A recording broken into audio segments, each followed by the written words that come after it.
What's up, everybody? Good morning and happy Tuesday. DK Show coming to you from the TDS Sports Talk studios this morning. A big thanks for tuning in, however, wherever you're tuning in. If it's on the radio dials, 105.1 FM, 790 AM, available to stream online at sportstalk1051.com.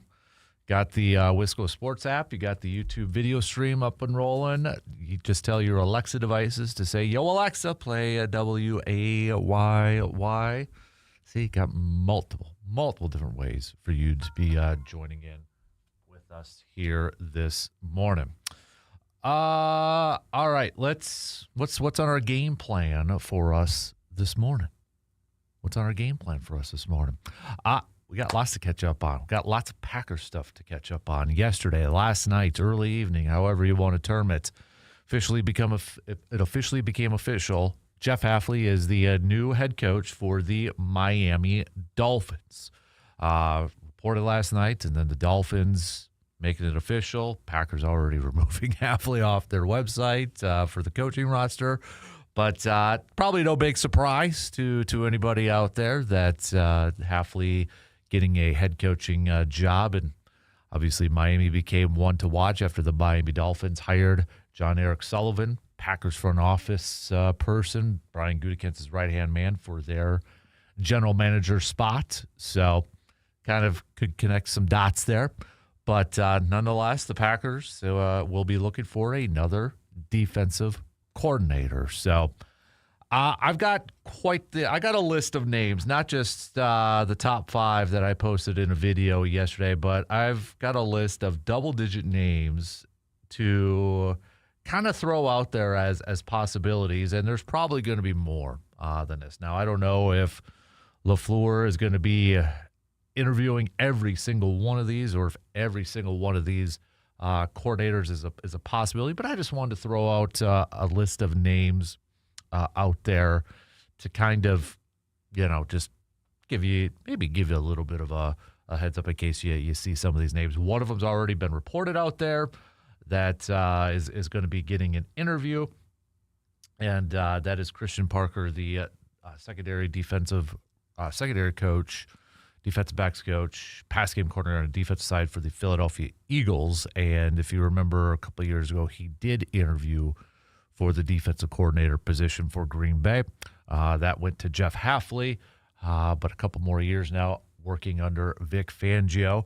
Parker's also getting interviewed for the Cowboys defensive coordinator position as well. So that's one name that has been reported out there so far, but it's not the only one. And some names are probably going to be like, maybe like a Raheem Morris. Others, maybe these are just some of my wild. I just put together a list of some guys who were potentially available out there too. Robert Saleh is not available.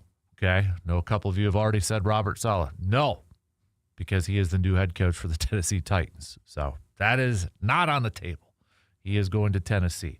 So we've got the Tennessee spot filled up with Robert Saleh, the Miami spot filled up with Jeff Hafley, Kevin Stefanski's over in Atlanta, and we've got, obviously, with the Giants, filling it up with Harbaugh. Buffalo spots open. I know a lot of people are throwing out Sean McDermott as a possibility, but I would put that at like a 1% chance of that happening as a defensive coordinator for Green Bay.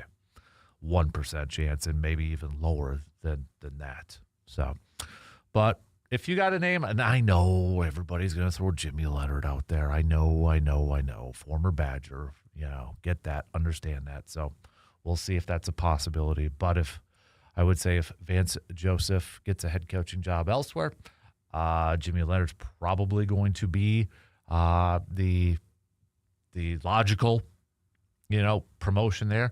And remember, Packers can't interview Jimmy Leonard right now because Denver is still in the postseason. So they would have to wait to talk to Jimmy Leonard. So we'll go through all of that. And obviously, I know there's a lot of people that have a mixed bag of reaction surrounding Matt LaFleur getting a contract extension and such. So we'll hit all that up coming up throughout the morning here.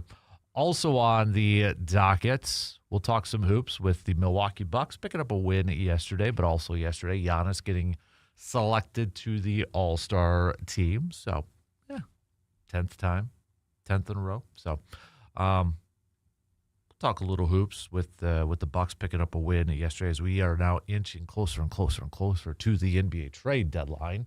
What are the latest rumors, rumblings surrounding the Bucks here? Speaking of rumblings and rumors, seems like the Freddie Peralta trade rumors are really heating up when it comes to the Brewers potentially moving on from him. Now, that could just be speculation and such, but with spring training coming up here, it's definitely something, because if you follow the Corbin Burns one, remember Corbin Burns got traded right before spring training began. So now we've got more rumors and rumblings out there, more teams, and it seems like it's, if we believe these rumors and rumblings, it kind of seems like it's going to be that gauge, that arrow, maybe potentially in that direction of like, this is actually gonna happen if, we kind of believe a lot of these rumors and rumblings out there.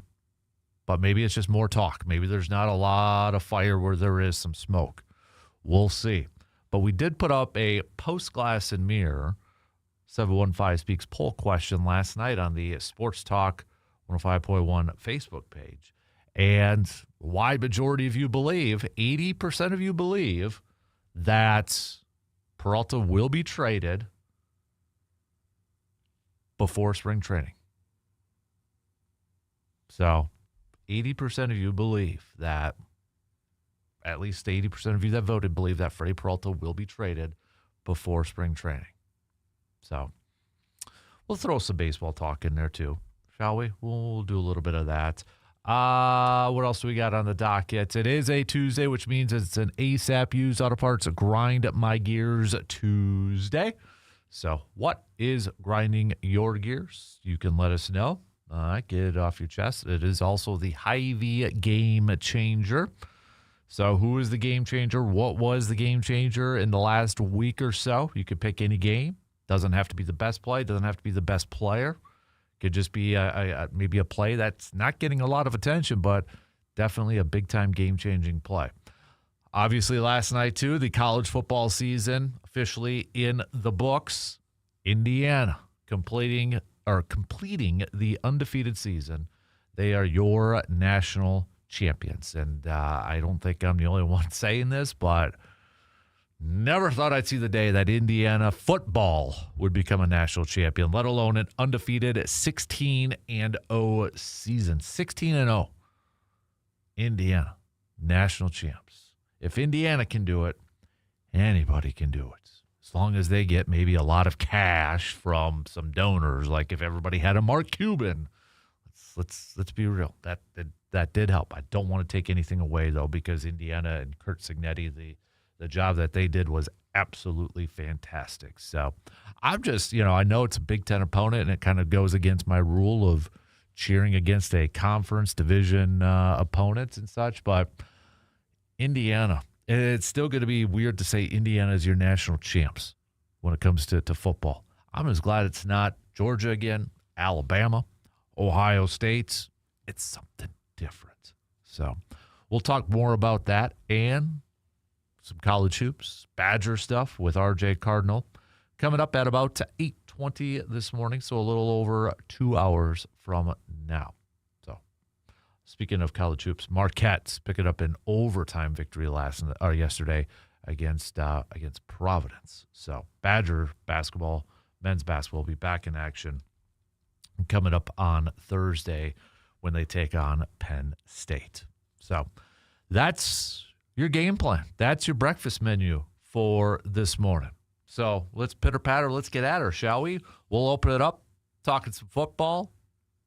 Packers going to be looking for a new defensive coordinator and, probably some new position coaches just because, well, you would assume that Hafley's probably going to poach a couple of coaches, at least a couple of coaches from Green Bay. more than likely, maybe a couple of guys that followed him from Boston College over to Green Bay. Could he maybe take some offensive assistance? I'm sure there's probably some Packers fans that would say, please take some more so we could get maybe a bunch of different position coaches on there. So all kidding aside with that, we'll throw out some possibilities. That just seems like logical coaches that could be following Jeff Hafley from Green Bay.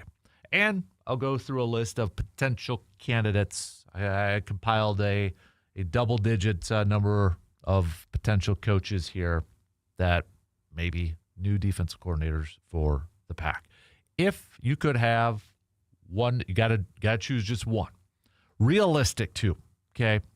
Realistic options for defensive coordinator. And give me a reason why. A legit reason why. All right? Send those on over. We'll take a quick break, and we'll get things rocking and rolling here on the leadoff. Coming up after these quick words.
All right, let's get things rocking and rolling here this morning on the leadoff. Before we, we got a little, all right, here we go.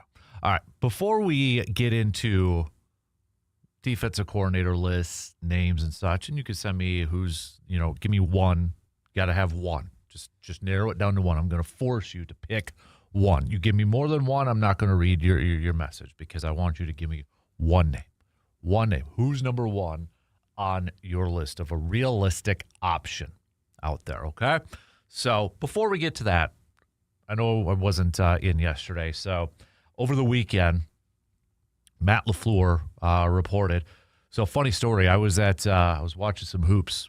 Okay, I was watching some hoops Saturday night at the Sod-Tech Center for Blue Gold basketball. And our good friend Rob Domofsky, who covers the Packers for ESPN, was there because his son plays for the Blue Golds. And Wes Hodekowitz from Packers.com was also there. So watching the game with him, and that's when the story broke. Rob's like tweeting and writing and such on his phone and taking some phone calls and that. So that was kind of interesting to kind of follow along with that. But anyways, so that happened on Saturday night, LaFleur getting the extension. I know the Packers haven't officially announced it yet, but it's a done deal because it seems like Packers are waiting to maybe officially put that out there and announce LaFleur, Brian Gutekunst, and Russ Ball their contract extensions all together. So I know there's a lot of Packers fans that are either upset about it, annoyed about it, frustrated about it. I mean, it is what it is, okay? I could make case, like I said before when this whole thing, I could make a case for, I could make a case against. We'll see how it pans out. But it was interesting yesterday with the Sean McDermott firing because there's a lot of parallels that you could say between the Buffalo Bills and Sean McDermott and the Green Bay Packers and Matt LaFleur, where it is clearly evident that the Buffalo Bills did think Sean McDermott was the guy to lead them to the Super Bowl. They got close, but not close enough. They didn't get over the hump. And it's clearly obvious that the Buffalo Bills thought McDermott couldn't get them there.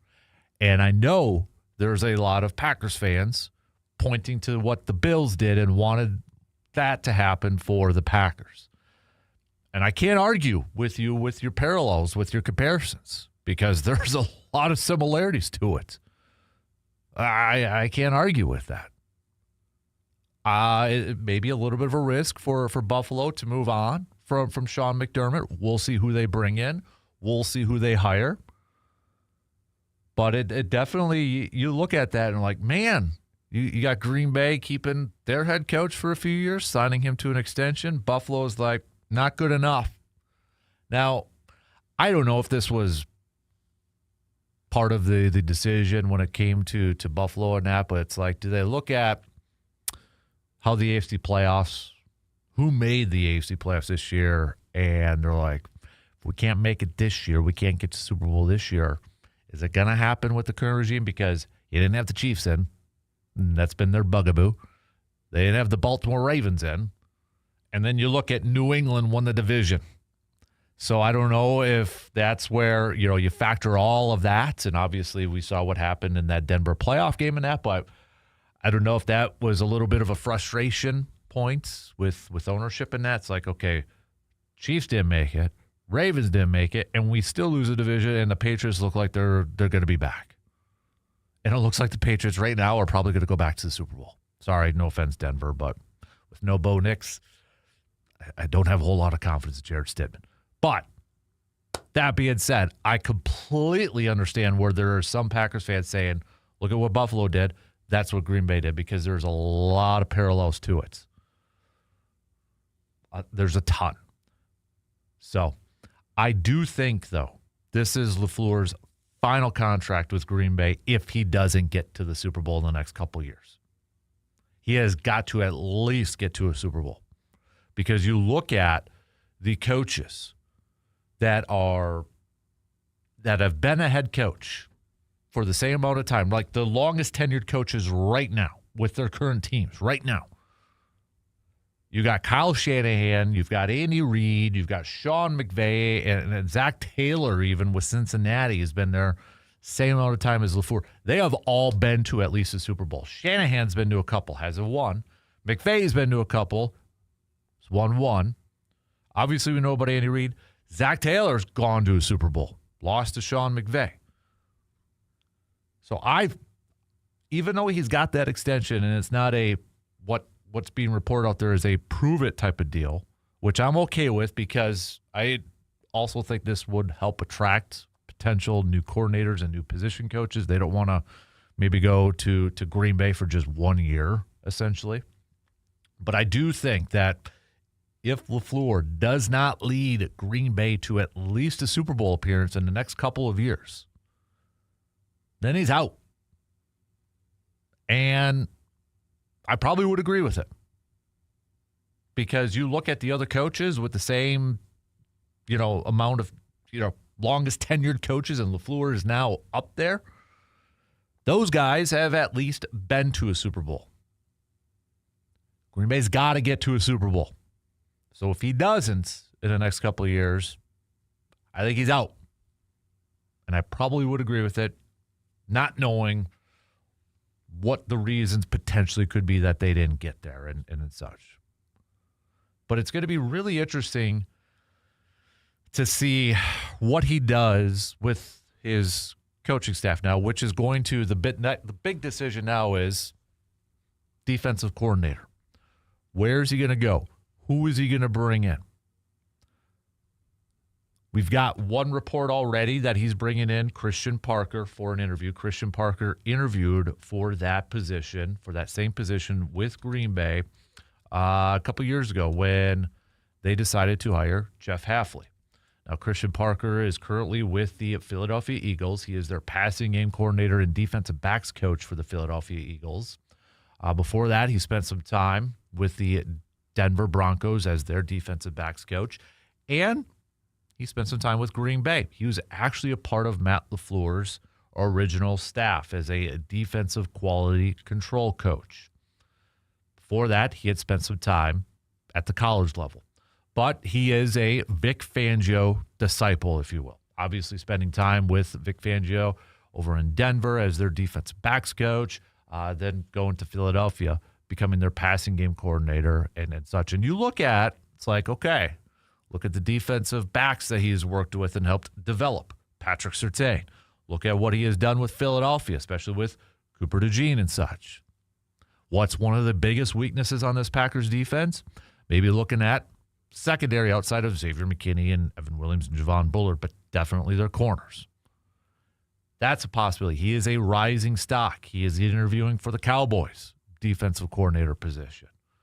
But that is a name that has kind of been out there for the last few years and such as a rising stock. I know he's probably not a big name that a ton of fans know about, but would it surprise me if they look at him and bring him aboard? I guess the question that's going to be really interesting too is with Matt LaFleur, I would say, again, he's got a couple years, I feel like, to get this team to a Super Bowl. Does he elect to go with a defensive coordinator with no experience?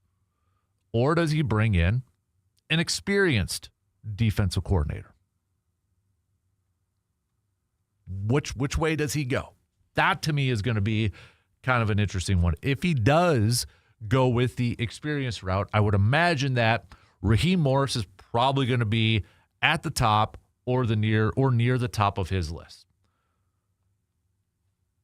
He's good friends with LaFleur. They've worked together before. He has coordinated a championship defense with the Rams. Plenty of defensive coordinating experience across the board.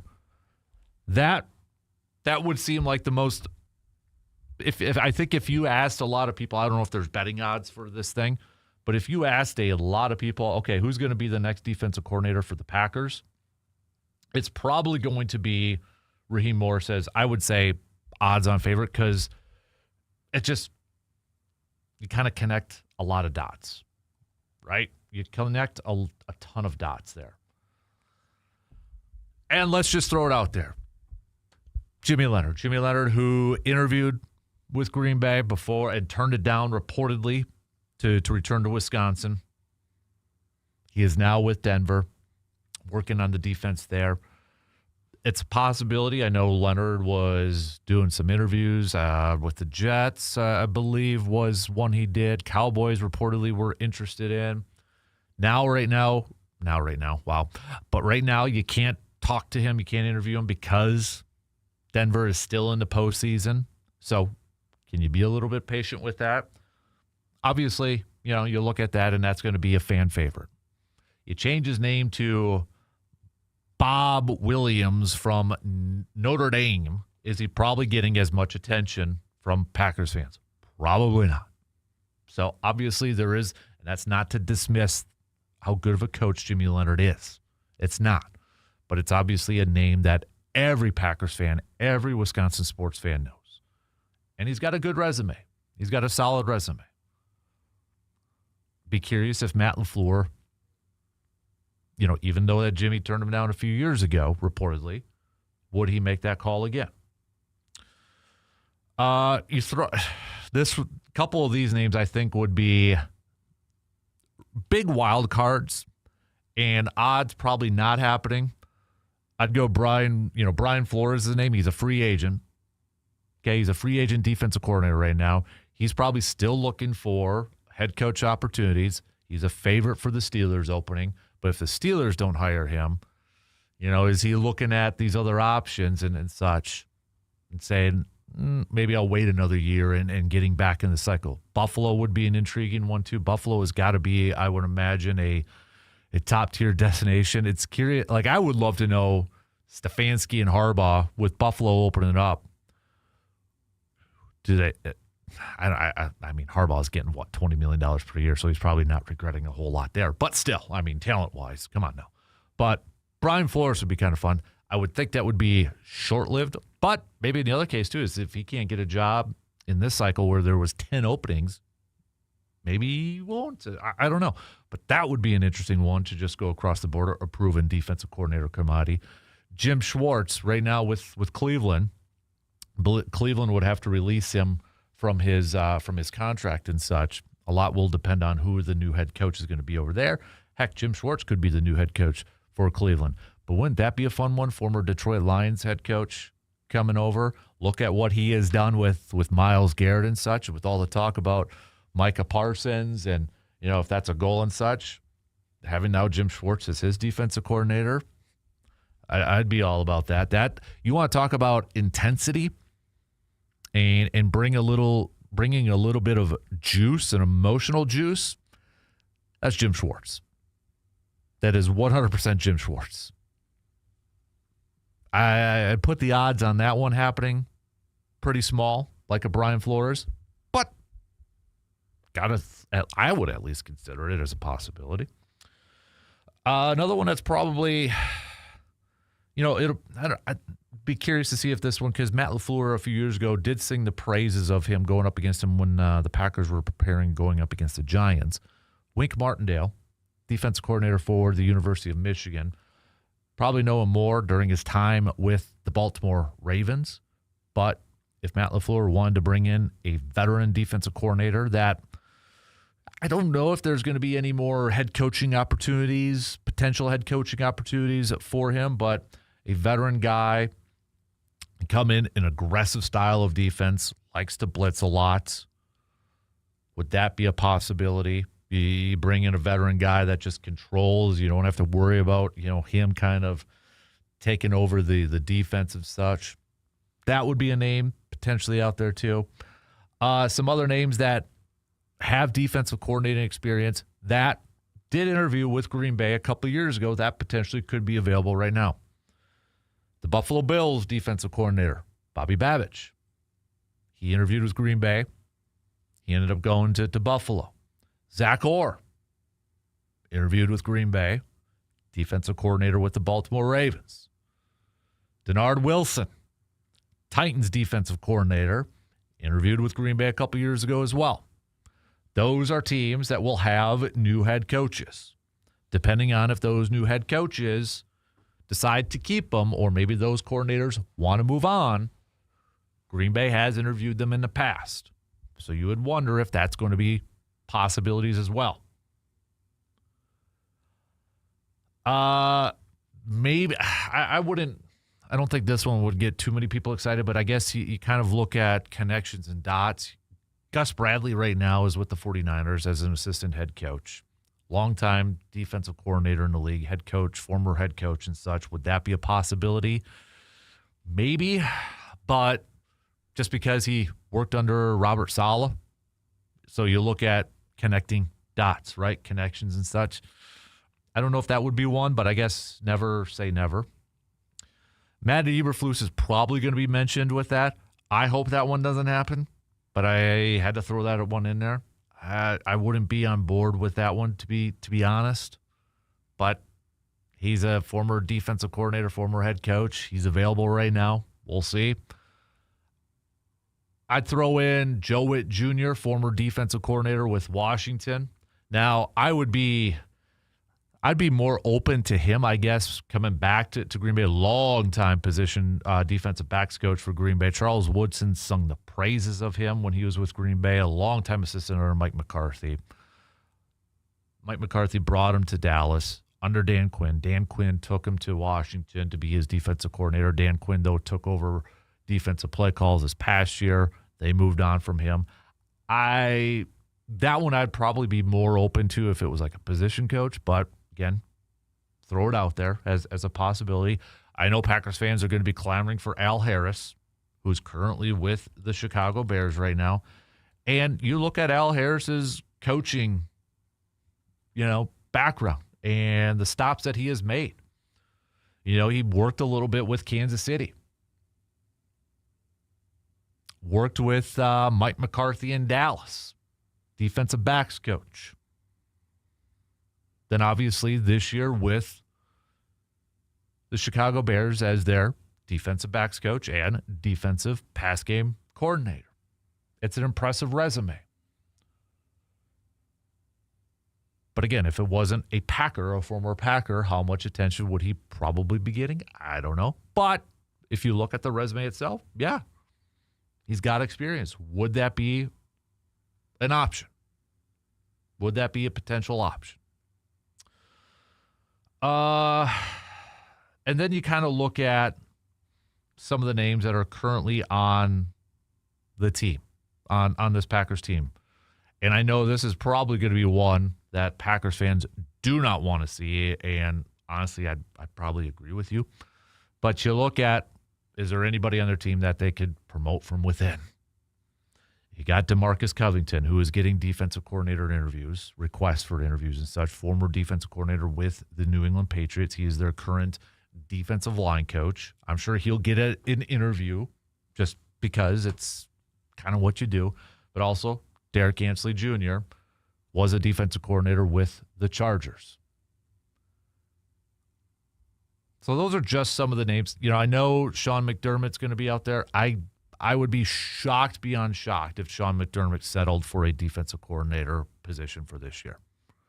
If anything, if he doesn't get a job this year, it could be the Mike Vrabel, the Mike McCarthy route. You take the year off and you go back into the cycle. Remember, too, it's been a while, been a hot minute since McDermott coordinated defense, called defensive plays and such, too. So I'd put that as a very, very, very low chance of happening, just in my opinion. Those are some of the names that are being potentially floated out there that are probably going to be rumored to be attached to Green Bay. And I honestly think that this is an attractive job for potential defensive coordinators. Why wouldn't it be? You get to work with Micah Parsons, you have Xavier McKinney, you have Edrin Cooper. You got a lot of pieces on that defense that you should be excited about. And you're going to obviously be the play caller on the defensive side because you're going to be working under an offensive-minded head coach. You are going to be essentially the head coach on the defensive side. It is an attractive job.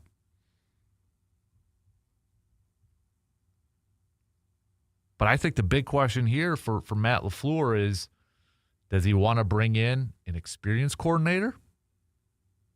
Or is he willing, maybe more wants that up-and-coming position coach and handing it off to a first-time coordinator?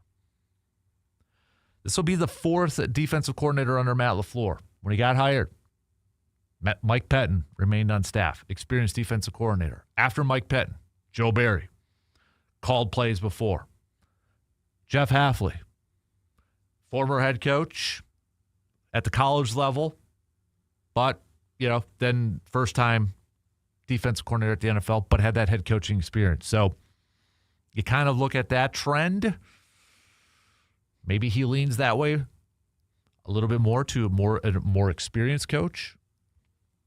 Not sure how this is going to play out. I really don't have a good idea. It seems like Raheem Morris would be the obvious pick, but how many times, do we assume the obvious pick is actually going to happen?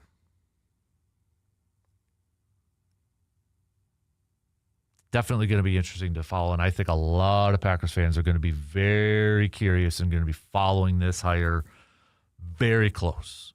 Very close. All right, let's take a quick break here.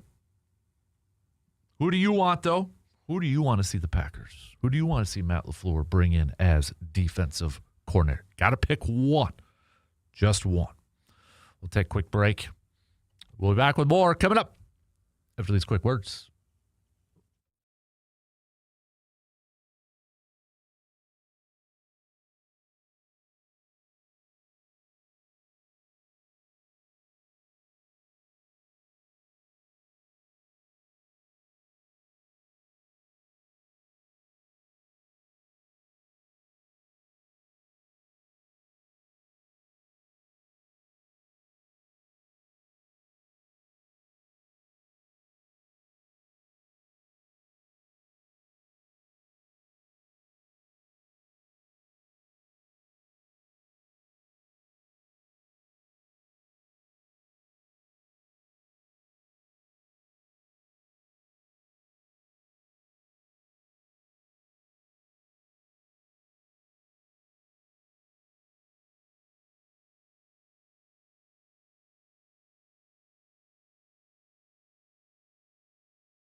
Skip the cooking tonight and stop by Hy-Vee in Eau Claire. The ready-to-eat section is packed with fresh, delicious options from chef-prepared meals and salads to sandwiches to wraps and hot sides. Hot food sounds really good right now. Man, a hot cup of coffee sounds really good right now.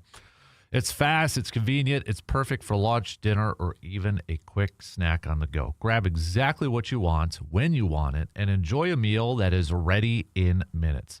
Hy-Vee in Eau Claire. Fresh, flavorful, and ready to eat.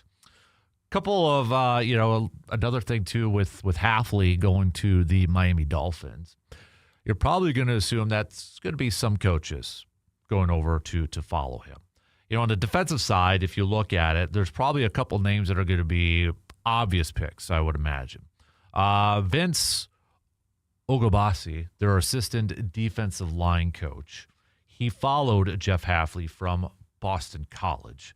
So, that one kind of seems like an obvious choice that maybe he goes to Miami to be their head defensive line coach. You look at Sean Dugan, their linebackers coach.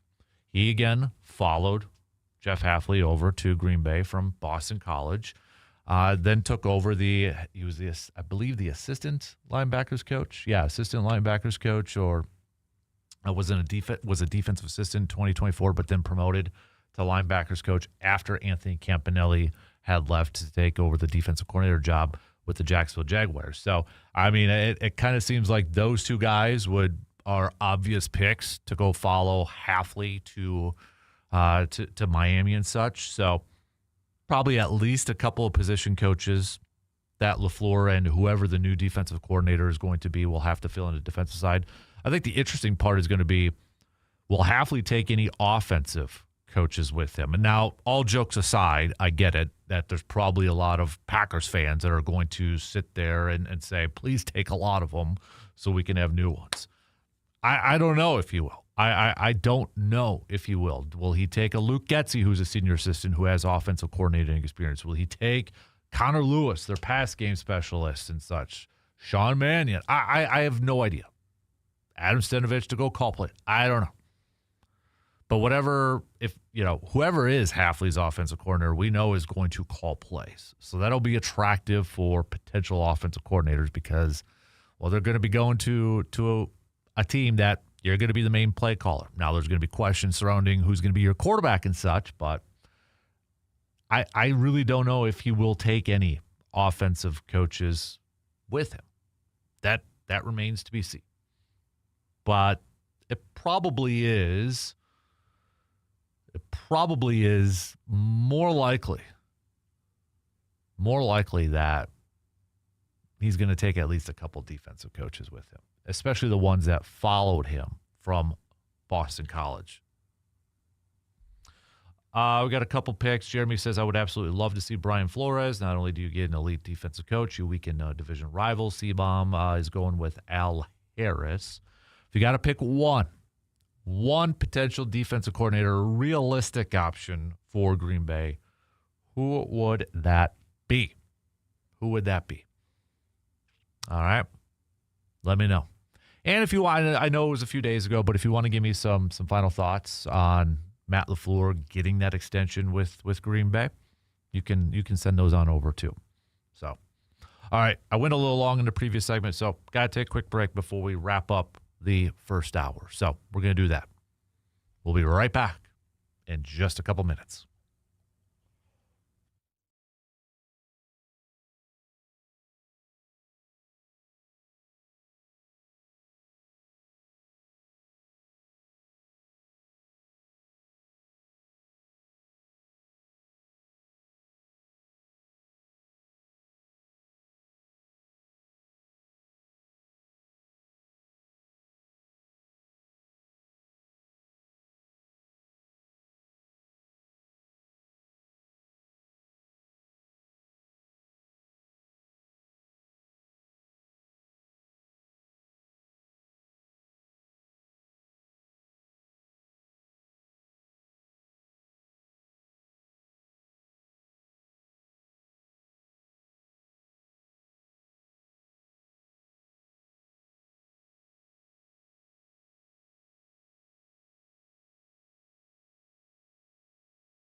Warm, hot breakfast sounds really good right now on this frigid start to your Tuesday morning, doesn't it? Where do you go?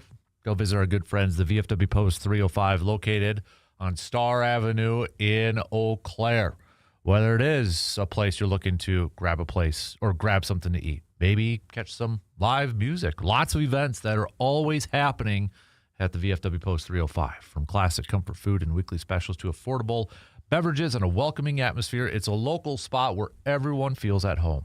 Add in those live bands, those entertainments, those events. There's a hot wing challenge coming up. Surveyor and C-Bomb if you guys want to enter. But they got events throughout the year, and it's your go-to destination for a fun night out. Whether you're stopping in for breakfast, lunch, dinner, meeting friends, or enjoying that entertainment, VFW Post 305 delivers great food and great times. But, yeah, warm, hot breakfast. Ooh, yeah. Feels good right now. Would feel great right now on this frigid start to your Tuesday morning. Coming up next hour, we'll get back to some more of your thoughts. Don't forget, it is an ASAP Used Auto Parts, Conrad's Auto Salvage, Grind My Gears Tuesday. So what is grinding your gears? You can let us know.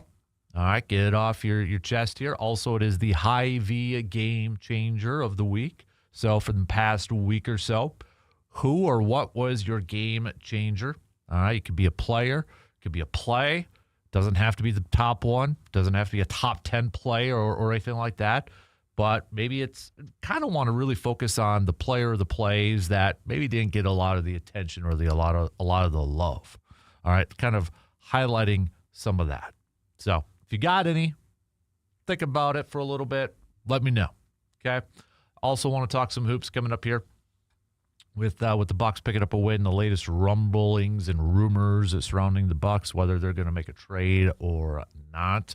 We'll talk some baseball as well with the Brewers. Seems like rumors are ramping up surrounding Freddie Peralta. So we'll hit that up coming up in the next hour as well. Finish up with Morgs. Good morning, Morgan. How's it going, Kasper? I got to figure out what mic. I got to label these mics. I'm doing check. There we go. Yeah, that one? You want me on the one where you can't hear me, or you want me on the one where you can? Probably that one. That one's. Yeah? 2, 3, 4. It goes. Should I talk into this clockwise? I got to remember it goes clockwise. It's all right. It's your first day. So 1 to 5 wedges. Where would you rate yourself on being a cheese fan on cheese day today? 1 to 5. all 5. Oh, you're all the way there? I could take a brick, and I do this a lot. Just slice some peas, eat it. Okay, then tell me. How many pounds? Oh, I don't know facts about it. We're going to do a little cheese trivia here. How many pounds of milk to make 1 pound of cheese? It's kind of like that snow to rain ratio. How many pounds of milk? Yep. Should it be gallons of milk? Well, they measure it in pounds when they do the production process. I'll go 5. Double it. I was going to say 10. Okay, well. I was. Well, then but that I'm like, would have that's been too right, much. but it's not. So you have 10 pounds of milk for 1 pound of cheese. Think about how hard those cows are working. Mm-hmm. Top U.S. cheese producer in the union. Pick a state, any state. It's Wisconsin, right? Thank you. Okay. It is Wisconsin. I didn't know if you were trying to trick me or something. So. Okay, there's one correct answer only to this question. String cheese. Peel. You peel it. Thank you. Yep, we agree. No, you don't just dive into that thing. No, people that eat it like that are monsters. Yes. Same thing with a Kit Kat bar. You break the pieces apart. Yep. You can't eat it as a big brick. Thank you. It's totally... Thank you. I don't care how old you are. You peel the string cheese. You do. You Yep. peel every time. All right, we agree. Now, what about cheese heads? Do you happen to know what year the cheese head was invented here in our state? I got one down there. It was a couch cushion. I remember that. Yeah, it came inspiration. The guy's name was Ralph Bruno, and he was inspired because he was reupholstering his mom's sofa. Yeah. And it looked like cheese, and that's where he got his inspiration for Was it in the 70s? No. Okay, you kind of stalled there a little bit. Not in the 70s, but you're not far off.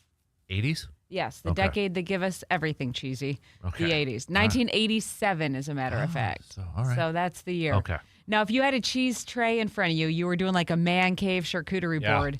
What are the top 3 For my personal, for you? I'm a big fan of onion cheese, even though I don't like onions. It's like a staple during deer camp for me. Okay. So onion cheese, pepper jack, and I'm going to go with a sharp cheddar or Colby. Okay, I was going to say Colby should make the list just because that's kind of Wisconsin. Oh, I'd probably get yelled at by my in-laws. Oh, They're yeah? from Colby. Well, you have to. You have to make an appearance then. And there's a push to make that the state cheese right now, too. Mm-hmm. Now, do you make cheese dip at all? Do you have a secret dip recipe? I don't, but Hudson has to have cheese on everything. That a kid. Nuggets. Cheese on nuggets? How does that work?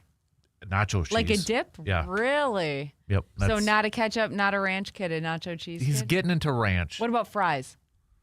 Yeah, cheese. Attaboy. Yep. I got to say, he's onto something. Oh, yeah. All right. All right. Thanks, Margs. Hey, anytime.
Second hour, kick it off right now on this frigid start to your Tuesday morning of January 20th. Thanks for tuning in wherever, however you may be tuning in from. Hopefully you're nice and warm and cozy. If you got to be outside today, if you got to work outside, be careful, all right? Be careful, be safe, stay warm. Don't forget about those pets too, those pups. They got to go out there. So, but again, we appreciate you making us a part of your start here. We're going to talk a little college sports here. We've got RJ Cardinal joining us next hour. Talk some Badgers with him. We'll talk about the national championship game with him last night. Indiana completing the undefeated season, 16-0. 16-0. National champs taking down the University of Miami last night. Was it the dominating performance from Indiana that we have seen so many times, especially during the playoffs here? But I thought it was a good game, right? Entertaining game, solid game. I enjoyed it. And yeah, I was rooting for Indiana. So, but 3 years in a row now where the Big Ten has been your national champion. Granted, I know 2 of those, probably if you're a Badgers fan or maybe even a Gophers fan, you're like, oh. But, I mean, you got Michigan that won it in 2024. You got Ohio State that won it last year, and then Indiana in 2026. Is there a little bit of pride that your conference has won those 3 straight national champions? You're like, yeah, take that, SEC. For everybody that talks about the SEC and, it's the greatest conference in the world. It's that, blah, blah, blah. Well, you look at the trophy case for the last 3 years, you're like, look at that, baby. Big Ten all across the board. Or maybe you're just like, nah, I don't care if it's not my team, whatever. That doesn't matter. So, but we'll talk some college football, college hoops, college hockey, all that fun stuff with Mr. RJ coming up at about 8:20 this morning, so a little over an hour from now. Don't forget, it is an ASAP Used Auto Parts, Conrad's Auto Salvage, Grind My Gears Tuesday. What is grinding your gears? Get it off your chest. Let us know.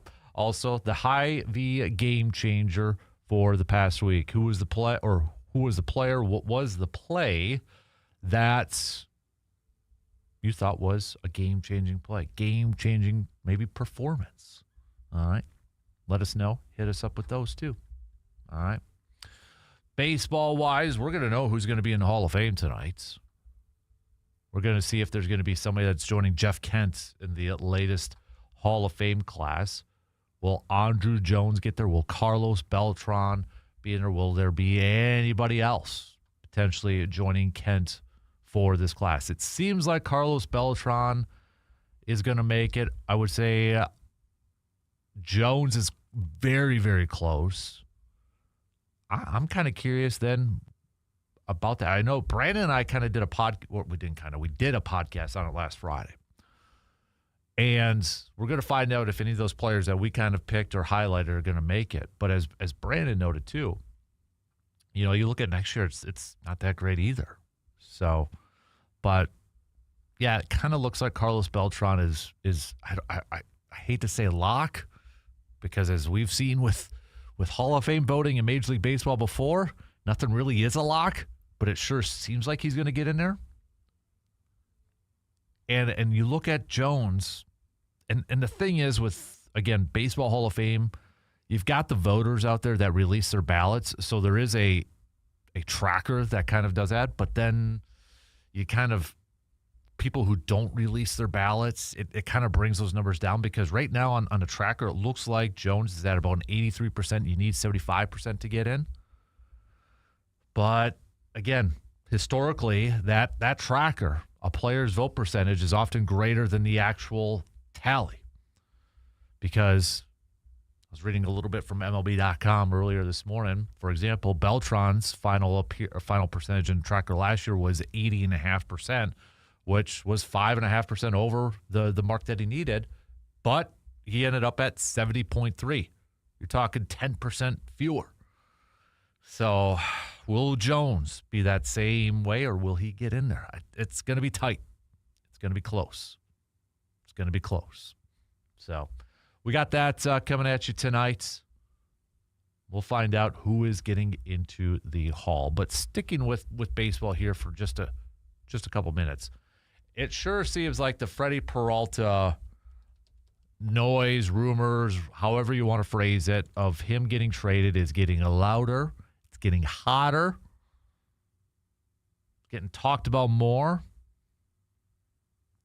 That he potentially could be on the outs. That he could be traded. Your Giants, your typical teams are getting mentioned out there. Your Giants, your Mets, your Yankees, your Dodgers. I mean, it's all across the board. But it just seems like the noise is picking up a little bit more. And you just wonder if it's inevitable at this point in time that Freddie Peralta is going to be traded.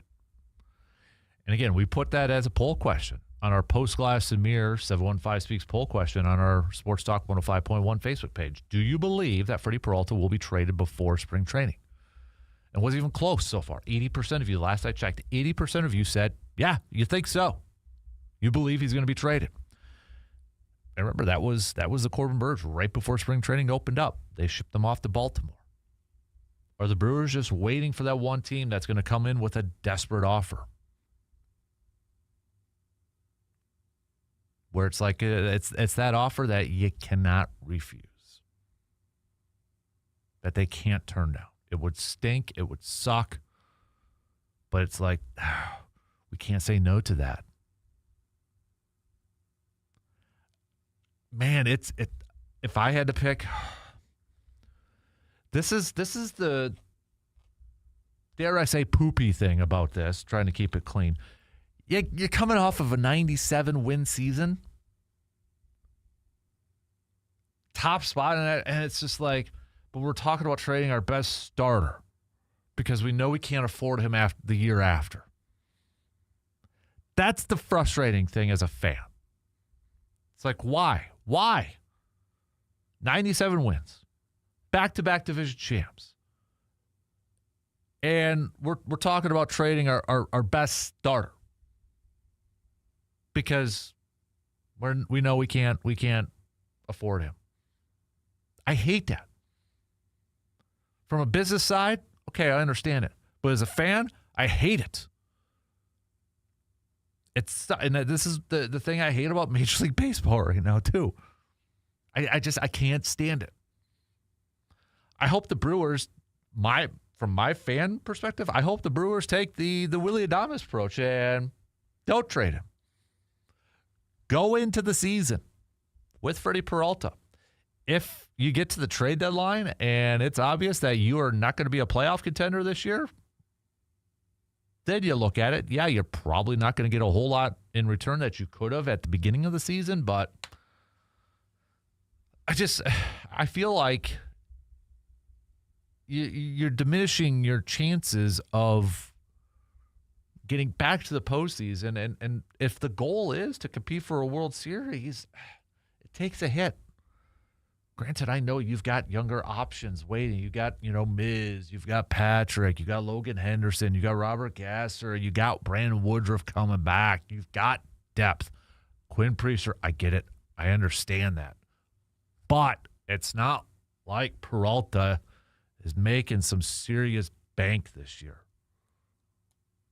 So I get it from a business side, but if I'm putting my entire fan emotions in it, I hate it. I hate it. And I hope it's just more talk than it actually, that it actually kind of seems like is going to happen.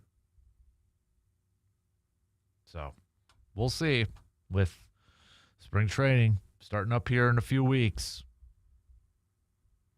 I know, and was it on fall territory on MLB Network the other day?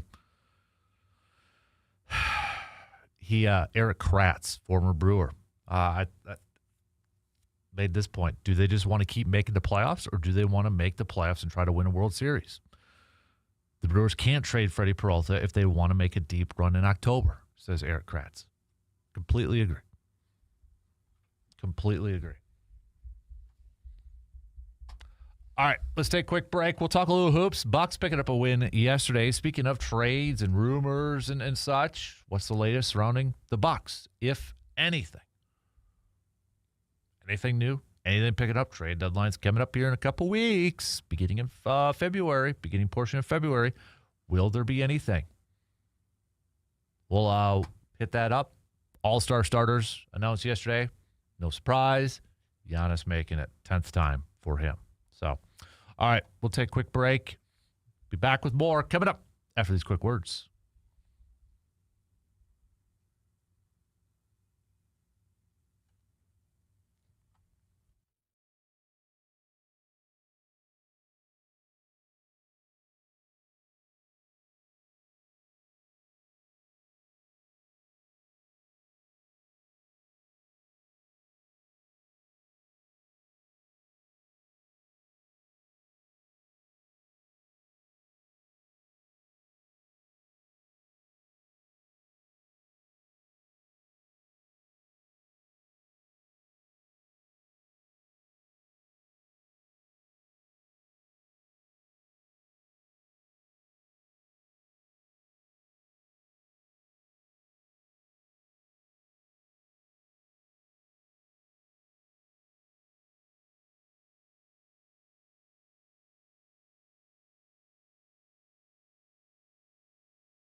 In the market for some new flooring, whether it's in your man cave or maybe it's for your living room, bedroom, kitchen, bathroom, whatever the case may be, look no further than our great friends, our awesome friends from Carpet City Flooring Center in Eau Claire. Whether it's some new carpet, whether it's some luxury vinyl planks or tile, whatever the case may be, they've got it all. The best selection at the best prices because they will match or beat the competition. So all you got to do is stop by 3109 East Hamilton Avenue in Eau Claire. And you're not quite sure, I don't know what would look the best in my space. What are some options? They help you out there too. Well, what fits in my budget? I don't know what's going to work in my budget. They will help you out too. From start to finish, Carpet City Flooring Center is the teammate you need when it comes to the flooring game. So again, you can check them out in store, chat with the awesome team, the awesome staff there. 3109 East Hamilton Avenue in Eau Claire. You can also check them out online, carpetcitywi.com. Don't forget to send me your Grind My Gears, also your Game Changers. We'll get to those throughout the morning here. Obviously, we were talking some baseball rumors and such, and trade rumors and that. And obviously, if we go to a different sport in basketball, Giannis has been the topic of a lot of rumors and reports of whether he is going to be traded.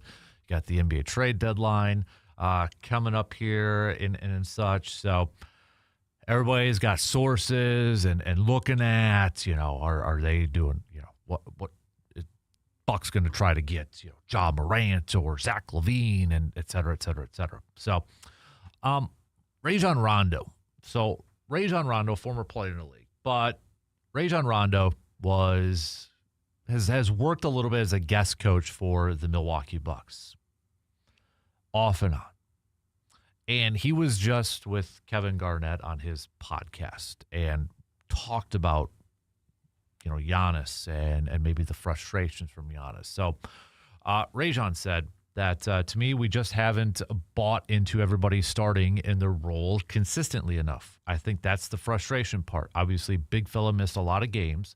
And it's a big thing now how we're trying to be good without Giannis on the court. We may go through a few possessions where we don't take care of the ball or not getting a stop, and that's where the gap continues to grow. It's magnified now because of trade deadline and rumors. Even though it's small market, it's still Giannis's team. We are going through it, but it's the NBA grind. Every season, you can't win a championship. So that's from Rajon Rondo again on Kevin Garnett's podcast. So I don't really think, we got to be careful when we see headlines and such, because the headline, if you look that up, the headline on Yahoo Sports says Bucks source confirms Giannis's frustrations in Milwaukee. It sounds like, oh boy, that like. Now Giannis is saying he wants out. But you read the whole thing from Rajon Rondo. It's a little bit different. It's not as dramatic as maybe as the headline says. And I would want Giannis to be frustrated with how the Bucks are playing. You want that because you want him to be on a winning team. You want this team to be winning. We're frustrated as fans. So we can't sit there and say, well, Giannis can't be frustrated. Be frustrated. Hopefully it's not to the point where he wants out and that sort of thing. But you want him to be frustrated because that means he cares. And why wouldn't he be frustrated with how this team is performing? They're under 500 for crying out loud. And they're barely getting by teams, and sometimes not even beating teams that they should be beating. So be careful when you see some of those headlines, some of that stuff. Context is a big, big thing in this. But with the NBA trade deadline coming up here, the pressure's going to be on this Bucks team to, are they going to make a move or not? Are they going to be able to do something? What's the motive of making a trade here too? That to me is going to be an interesting thing. What's the motive for the Bucks to make a deadline deal in acquiring players? Is it just to make Giannis happy? To kind of showcase to Giannis, hey, we're still about winning. We are still in this thing to, win ball games. The mindset is still a championship. So are they making moves with just the mindset of making Giannis happy so that he signs an extension in the offseason? Or are these moves what they truly believe is going to be best for the team overall? Because I think we have seen a lot of moves made by this Bucks team and this Bucks regime led by John Horst as general manager. You can kind of point the finger and say, yeah, maybe some of those moves were just to make Giannis happy. And that's why I really hope, I really, really, really hope that Giannis recognizes that a lot of these moves were made to make him happy and pacify him. And a lot of these moves did not work, have not worked, continue to not work. And I hope he realizes that and takes that into an account if he is truly frustrated with this team. It's like, okay, or with this organization, it's like, okay, yeah, they've done a lot to try to make me happy, and some of that hasn't worked out. That's on me. It's got to be. I hope he realizes that. And that's why this trade deadline coming up for me is going to be interesting to see, okay, is this going to be another move a la a Dame? And I like the Dame move. I'm not going to sit here and say I hated it from the beginning. It sucked to see Drew Holiday go. But I understood the move at that time. You were seeing a banged-up Bucks team. Middleton was missing a ton of time. You needed a second scoring option. It felt like that was, at least in my opinion, a good move to keep them getting back to the championship, having another scoring option. It didn't work. It just didn't work. And honestly, if Dame didn't tear his Achilles, he's probably still with the Bucks right now.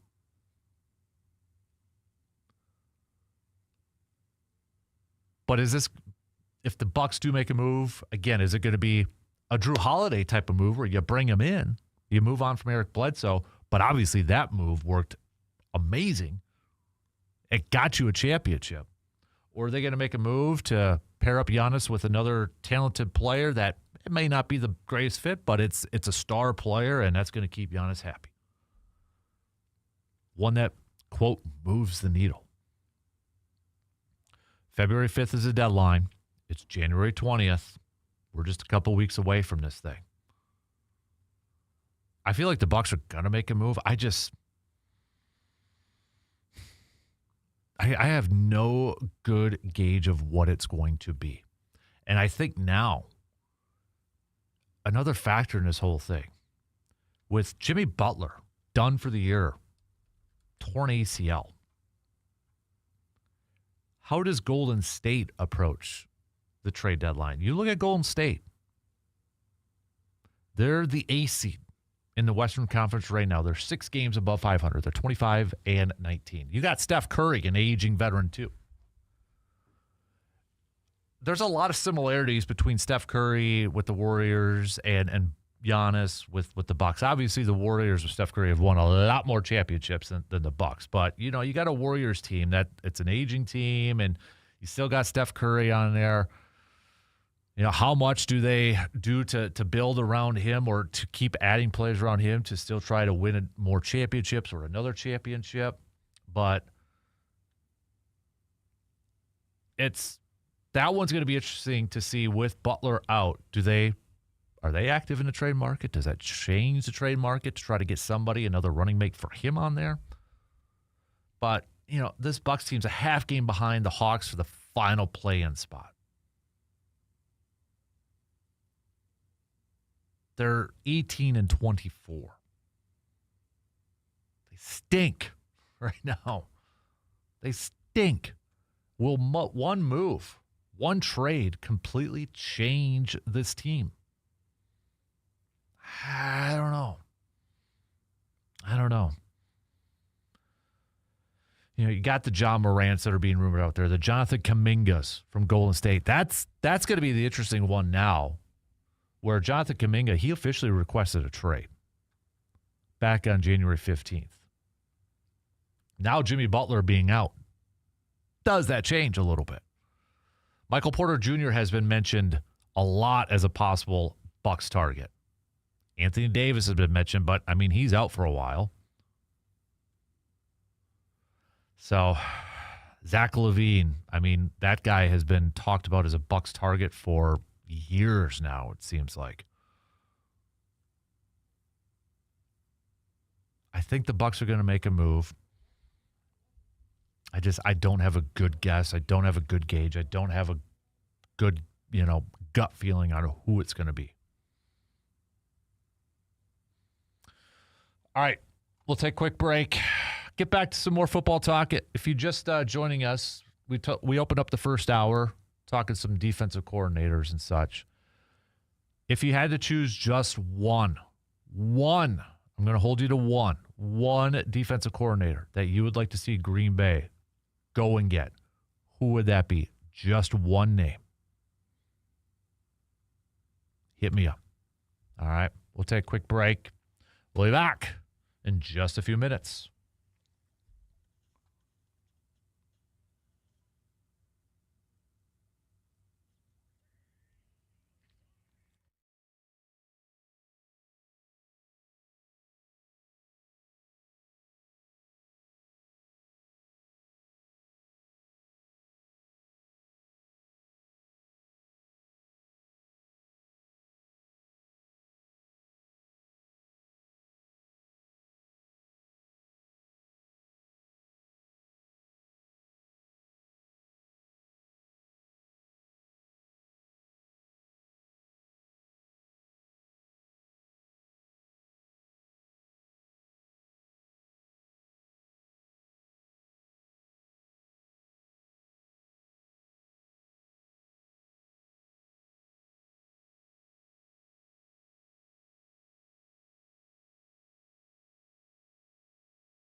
If you are in need of some auto body work for your vehicle, look no further than Eau Claire's largest and most respected collision repair shop.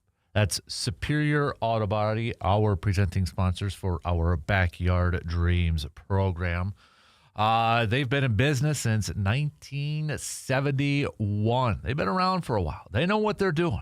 So if you do need some auto body work done with your vehicle, whether maybe you're in a little bit of a fender bender accident or such, look no further than our good friends at Superior Auto Body. You can give them a call at 715-834-7707.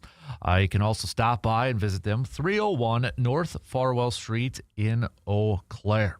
So again, a big thanks to our new partners, Superior Auto Body, and being partners with us for Backyard Dreams so that we can continue to help make some dreams and passions come alive right now. If you go to our website, sportstalk1051.com, I know it's cold, I know it's frigid, and you're probably not thinking about baseball, but we want to send a couple kids. We want to pay for registration fees for a couple kids to play either t-ball or baseball, ages 5 through 12, through the Eau Claire Nationals Little League program. They play their games up at Jeffers Park.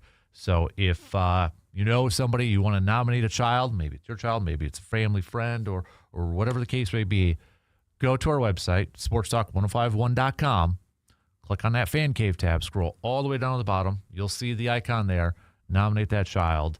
And if it wasn't for all of you listeners, for supporting Backyard Dreams and friends like Superior Auto Body for supporting Backyard Dreams, we wouldn't be able to help out a couple kids play some spring t-ball or spring Little League this year.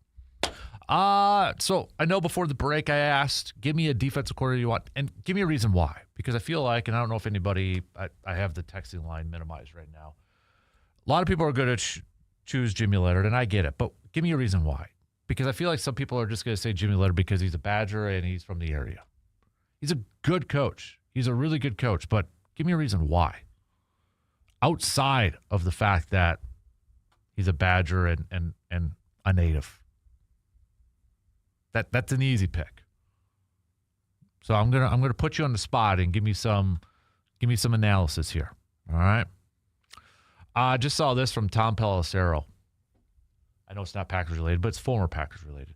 Mike McCarthy is getting set to interview with the Pittsburgh Steelers tomorrow. Tom Pelissero saying McCarthy was a candidate for the Titans before withdrawing Monday morning, and he has turned down other inquiries. He's focused on Pittsburgh, where he is considered a strong candidate. Now, I will be shocked if this one happens because it would go completely against what Pittsburgh has done before. Now, to be fair, Pittsburgh hasn't hired a whole lot of coaches throughout their tenure. They've gone young defensive-minded coaches, and it's worked for them. So this would be different. We know Coach Mike, he's not the youngest coach out there. But I would love this for Mike McCarthy. I would absolutely love this. And you talk about a coach. You if he does get this, and I know Tom said, and Tom would know more 500 million times more than me or you. And he says here he's considered a strong candidate. I don't know of another coach off the top of my head, specifically in the NFL world. You look at the franchises that they have been a head coach of. And I don't know of another coach that would have the resume of Mike McCarthy in terms of just like legacy franchises, Packers, Cowboys, and then he'd finish his career with the Pittsburgh Steelers. But we know Mike McCarthy is like Pittsburgh through and through. That he's proud to be a Pittsburgh guy from Pittsburgh. And I think that would be an awesome thing for him to be able to get that, if he were able to get that head coach job and finish probably his NFL career as a coach, being the head coach of his hometown team, the Pittsburgh Steelers. That would just be, I think, the absolute cherry on the top of his career. I don't know if it will happen, but that would be a hell Hell of a finish for him, and good for Mike McCarthy, too. Say what you want about him. I know there's probably still going to be a lot of Packers fans that are going to be holding some animosity towards him and such, but that not a lot of people can finish off their careers with a head coach of those three franchises like Mike McCarthy would potentially be able to do. And I got to imagine he is going to try to do everything to prepare, to try to get that job, to try to woo the Steelers ownership. Omar Khan, their general manager, which he worked with for a little bit during his time in New Orleans.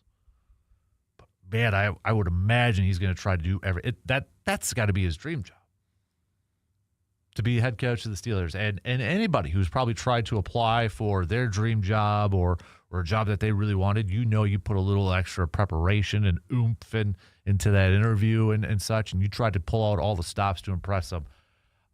I got to imagine Mike McCarthy is putting everything he possibly can into this thing and trying to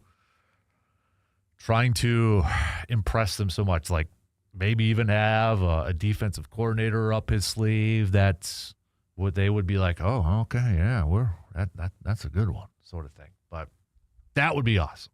I would like to see that happen just for Mike McCarthy.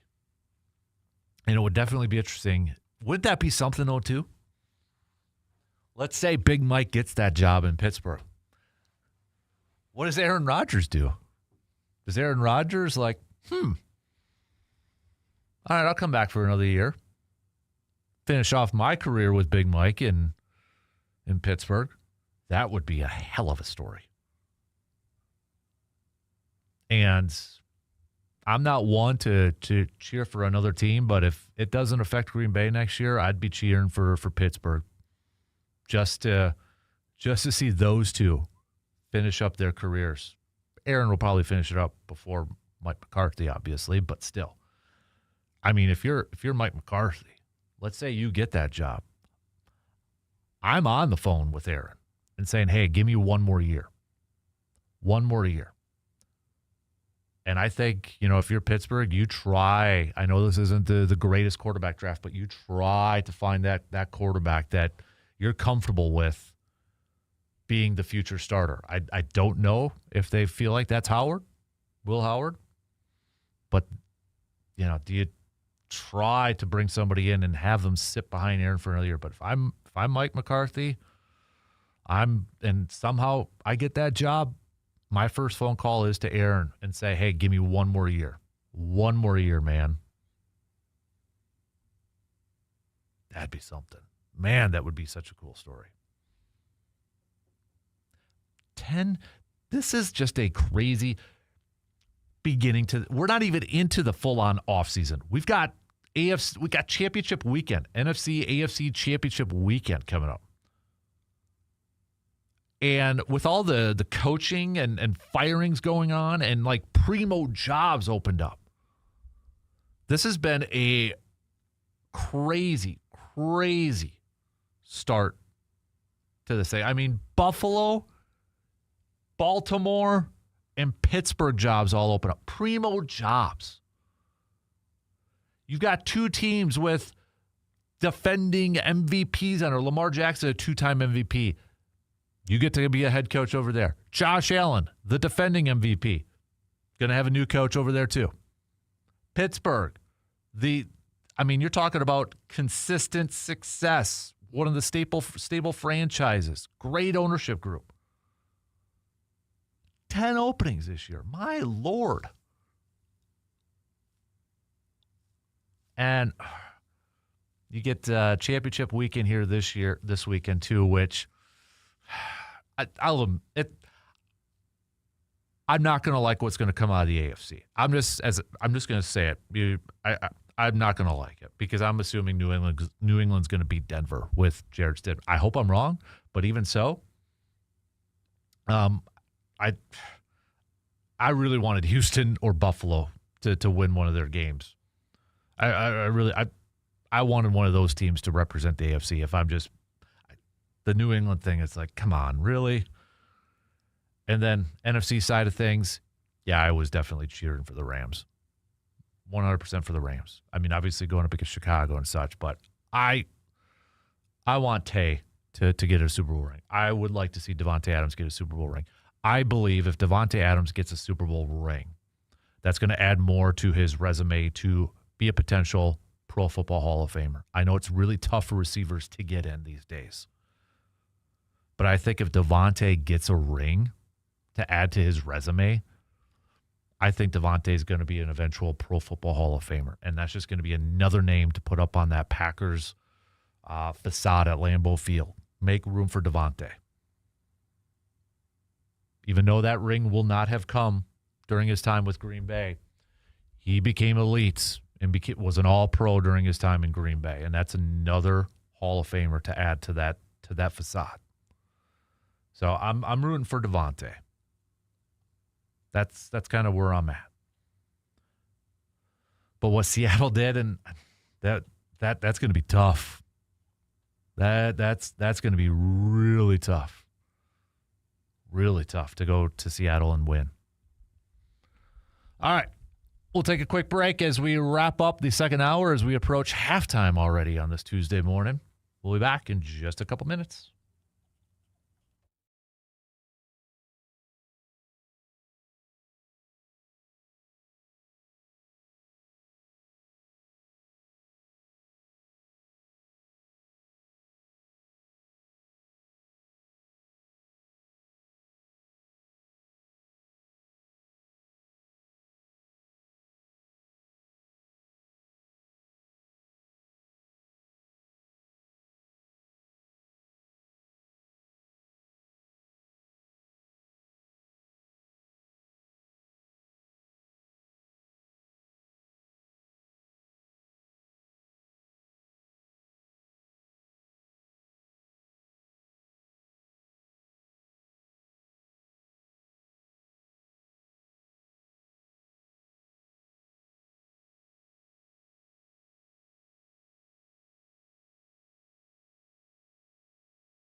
If you're serious about great meats, you need to know Mike's Star Market in Eau Claire. From hand-cut steaks and fresh ground beef to flavorful brats, sausages, and premium pork, Mike's Star Market is known for quality that you could see and taste. Everything is prepared with care using trusted sources and time-tested methods that keep customers coming on back. Whether you're firing up the grill, planning a family dinner, or stocking up for the weekend, Mike's Star Market has the cuts and flavors you are looking for. It's quality, it's tradition, it's local. Mike's Star Market, proudly serving the Chippewa Valley. Surveyor wants Sean McDermott. When he was in Carolina, he had 4 top 5 defenses in his 6 years there, always a top 10 defense during his 13-year career. His defenses have been top 10 in takeaways 10 times. And in Buffalo, he managed 4 top 5 defenses in scoring defense. McDermott's not going to take a defensive coordinating job. I would just burst that bubble for you right now, Surveyor. He's not going to take a defensive coordinating job. If he doesn't get a head coaching job in this cycle, he's going to be like Mike McCarthy. He's going to be like Mike Vrabel. Take the year off, and he's going to be a hot commodity for next year. He's not going to be a defensive coordinator. And, yeah, Carolina, that was a long time ago, though, too. So I know he was back and forth like a couple years ago, and then there was some talk this year that he had a hand in play calling and such. I said in the first hour, that's like a 1% chance of happening. That's not going to happen. I can't, no. McDermott's going to, if anything, if he doesn't get a job this cycle, and I think right now it might be a little bit tough, although I know some of the reports yesterday said that a lot of teams now are, they want to act quickly and try to get McDermott as their head coach. I think he's in a position that he could be a little patient and then maybe go into next year and find that spot. We'll see, though. But no, that would be a huge surprise if he settles for a defensive coordinator spot, and it'd only be for a year. So we got a couple more picks for Raheem Morris. Ben says Raheem Morris, he's been a head coach a couple times, and he's probably better suited as that coordinator, and don't see him getting another head coaching job. So at least he would be around for a few years. Another pick here for Brian Flores, if he is available, if he doesn't get the Steelers head coaching job or any other head coaching job out there, and Minnesota doesn't re-sign him or he doesn't want to go back to Minnesota, he should come to Green Bay for a year and coach Micah Parsons. So I just saw Schefter a couple minutes ago say Steelers are interviewing Brian Flores today. Minnesota has been pushing to bring back Flores, and if he doesn't land a head coaching job, would have a good chance at retaining him. So, yeah, I went through that list, and I'll put it up in a pod a little bit later on this morning. But Matt LaFleur is going to have a ton of options to pick from, whether they are coordinators that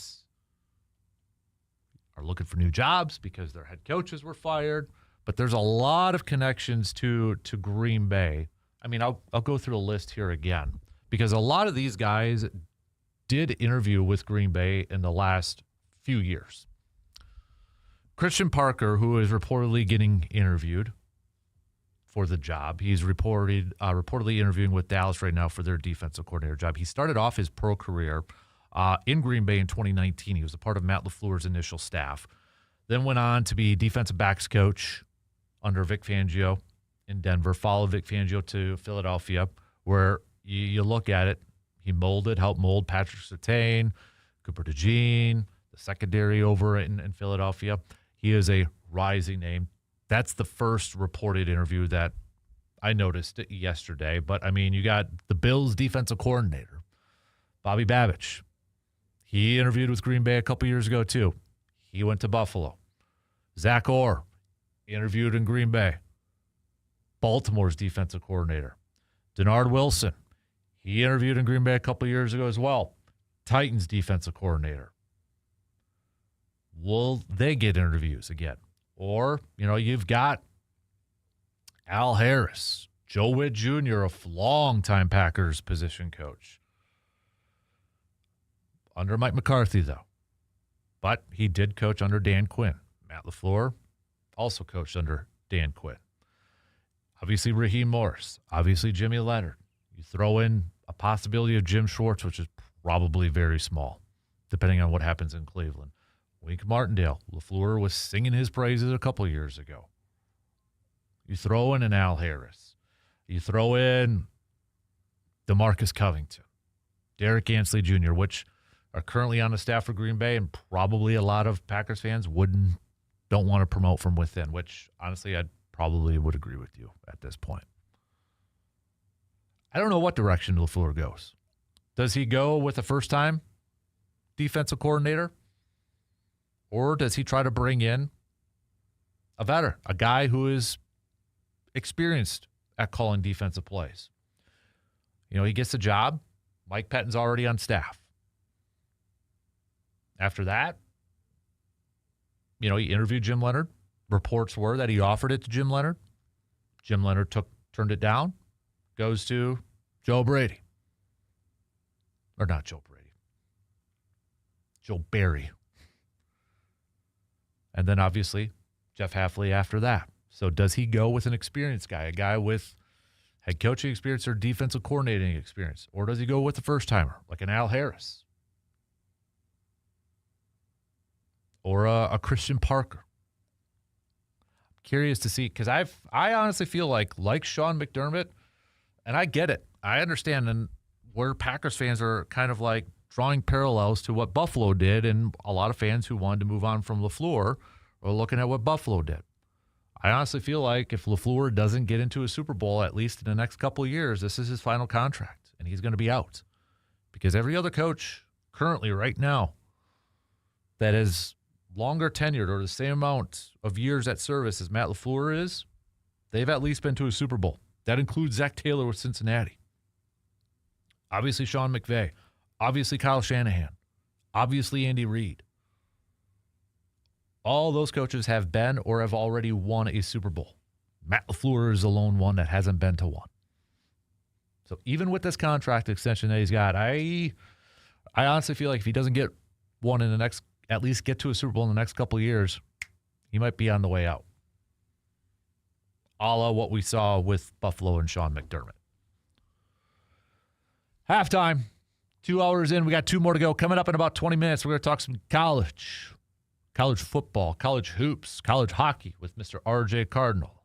That'll be up in about 8:20 here this morning.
All right, halftime is over with. 2 in. We got 2 more to go. Coming up in about 15 minutes or so, we will catch up with RJ Cardinal. We'll talk about the national championship from last night. Indiana completing the undefeated season. 16-0 for the Hoosiers. And to make it 3 years in a row that the Big Ten Conference is national champs in football. So suck it, SEC. Just had to throw it out there. But we'll talk a little bit about that with Mr. Cardinal. We'll talk some hoops with him, hockey and such. Speaking of hoops, Marquette did pick up an OT victory yesterday against Seton Hall. So Badgers will be back in action Thursday when they take on Penn State. We'll get to some more of your ASAP Used Auto Parts, Conrad's Auto Salvage, Grind My Gears Tuesdays, and then also your Hy-Vee Game Changers of the Week. Continue to send those on over. Text at 715-830-1912 on that Shoe Doctors bullpen line. We'll get back to some more NFL talk. Continue to send me who you would like to see the Packers try to get as defensive coordinator. Was just reading a little bit from Matt Schneidman, who covers the Packers for The Athletic. He's got his top 10 list, 10 potential candidates: Raheem Morris, Al Harris, Christian Parker, Jim Leonard, Zach Orr, Denard Wilson, DeMarcus Covington, Brian Flores, and he does list Sean McDermott. So,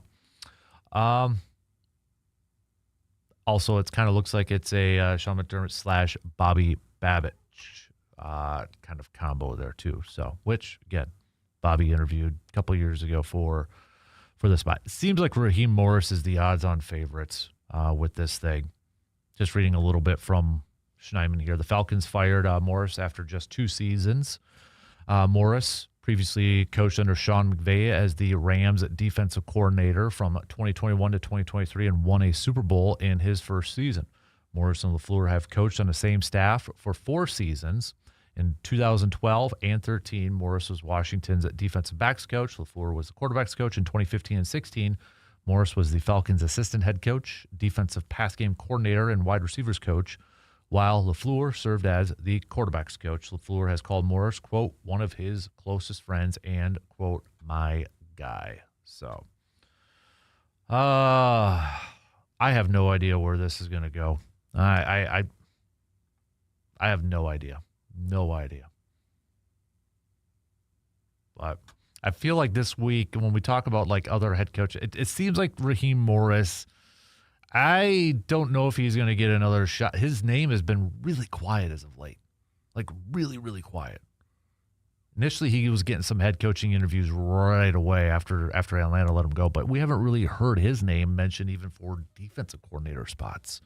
Whereas, we've gotten other teams interviewing coordinators and such. I feel like Raheem Morris' name has been very quiet. So I don't know if that's kind of a thing where people know he's going to be somewhere or something like that.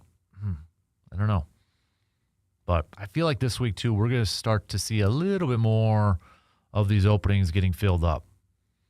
Harbaugh, Giants, Stefanski, Falcons, Halfley with the Dolphins, Robert Saleh is with the Titans.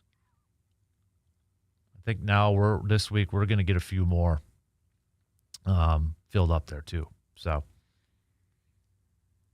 but tell me who you would like and tell me why. Give me a reason why. Explain. Show your work, as they would like to say in school, as the teachers would like to say. Show me your work. All right, give me a reason or a couple reasons why you want so-and-so as the new Packers defensive coordinator. Got a couple more texts to catch up on. Somebody had texted, after last night's victory for Indiana, will that go down as the greatest team in college football history? I kind of threw that out there Friday with Brandon. And I know that they're probably going to have the number 1 overall pick. The Raiders sure seems like they're gonna draft Indiana's quarterback at number 1. It feels like they're going to get Mendoza. A lot of time before the draft. A lot of stuff can change. But even like in a quote-unquote weak year for a quarterback draft, I don't think a lot of other people can name a couple more Indiana players on there. That's why I kind of threw out there, because it just feels like, okay, team-wise, it's not like the Ohio States from years past where a boatload of NFL prospects in the first round, or the Alabamas and such. You don't really hear that when it comes to Indiana. That's why I kind of threw out there Friday. If Indiana wins, do they get that label? And I think it goes a couple different ways. One, you could say from a team aspect, it's not a team full of superstars, but they got the job done, and that's the definition of an overall team. You can make a case there. Is it the most talented squad of all time? I mean, if you look at it from NFL prospects and such, probably not. I mean, you got a lot of those older Miami teams and such. I don't know. Time will tell, I guess. But, I mean, we're less than 24 hours after the completion of the game. I get it. That's where a lot of people want to kind of throw out there and say, is this the best team of all time, undefeated 16-0? I think they got a compelling case. Hey, you want to know your way too early top 25 rankings? Because who doesn't love rankings less than 24 hours after the national championship game? CBSSports.com, Ohio State, number 1. Texas, number 2. Georgia, number 3. Oregon, number 4. Notre Dame, 5. Texas A&M, 6. Texas Tech, 7. Indiana, 8. Michigan, 9. Oklahoma, 10. A lot of Big Ten teams in there. USC, 11. BYU, 12. Miami, 13. LSU, 14. Alabama, 15. Louisville, 16. Missouri 17, Utah 18, Washington 19, Ole Miss 20, Houston 21, Penn State 22, SMU 23, Virginia Tech 24, South Carolina at 25. Others considered, another Big Ten team in there, Iowa, along with Arizona State, Boise State, Florida, Kentucky, and Oklahoma State. A lot of Big Ten representation. No Wisconsin in there, which, again, probably not a big surprise. I hope nobody's too wound up, or not too wound up, that Wisconsin wasn't listed in there. So, Jeff says, morning, Dan, never thought of this question. Does the defensive coordinator bring in his own position coaches? Not all the time. Not all the time. That's not always the case. When we saw Jeff Hafley get hired, we saw a couple guys getting brought over from his BC staff, from his Boston College staff. But not all the time. Some are held over, left on staff. Some are from the head coach himself that make it. So ideally, you would think that if you bring in a defensive coordinator, like especially in LaFleur's case, okay, offensive-minded guy, right? He's in the play caller from all accounts still. You would assume that you'd want the input from your defensive coordinator. Like when you bring in these position coaches, I don't know, like for me, it would be the logical sense to have your defensive coordinator involved in this, because I mean the position coaches would be working underneath them. You would think you'd want that continuity, and I would assume, but I would really hope that these coordinators are involved in that, but that's not always the case. I think from most accounts, the head coach leads it and finds those assistants, but I would want the feedback from my coordinator who's going to have to work with these guys too. That's how I feel, at least. But it's not always the case. It's not always the case. So,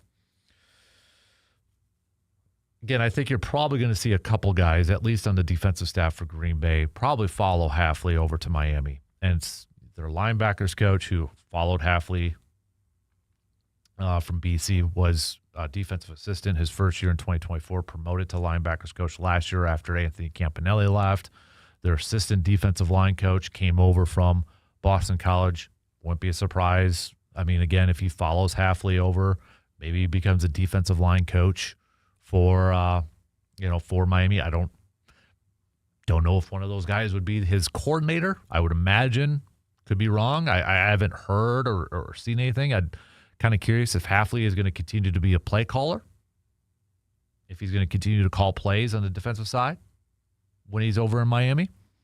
I don't know. And I don't know if he would take any offensive members off of LaFleur's staff. Again, jokes aside, because I'm sure there's going to be a lot of Packers fans that say, hey, take as many offensive coaches and coordinators as you want. Jokes aside, I don't know if he will. I wouldn't be surprised if he takes a couple. But he's already got names. He's already got people in mind. I mean, that comes through the interview process. When they go through these interviews, hey, who are you thinking about your offensive and defensive coordinators? Who are some options? I mean, he even admitted that. Hafley, and this is where I appreciated his open and honesty when he was asked about this in his pressers. He did mention, you think about who's going to be your coordinator. You reach out on some potential prospects and coaches and such.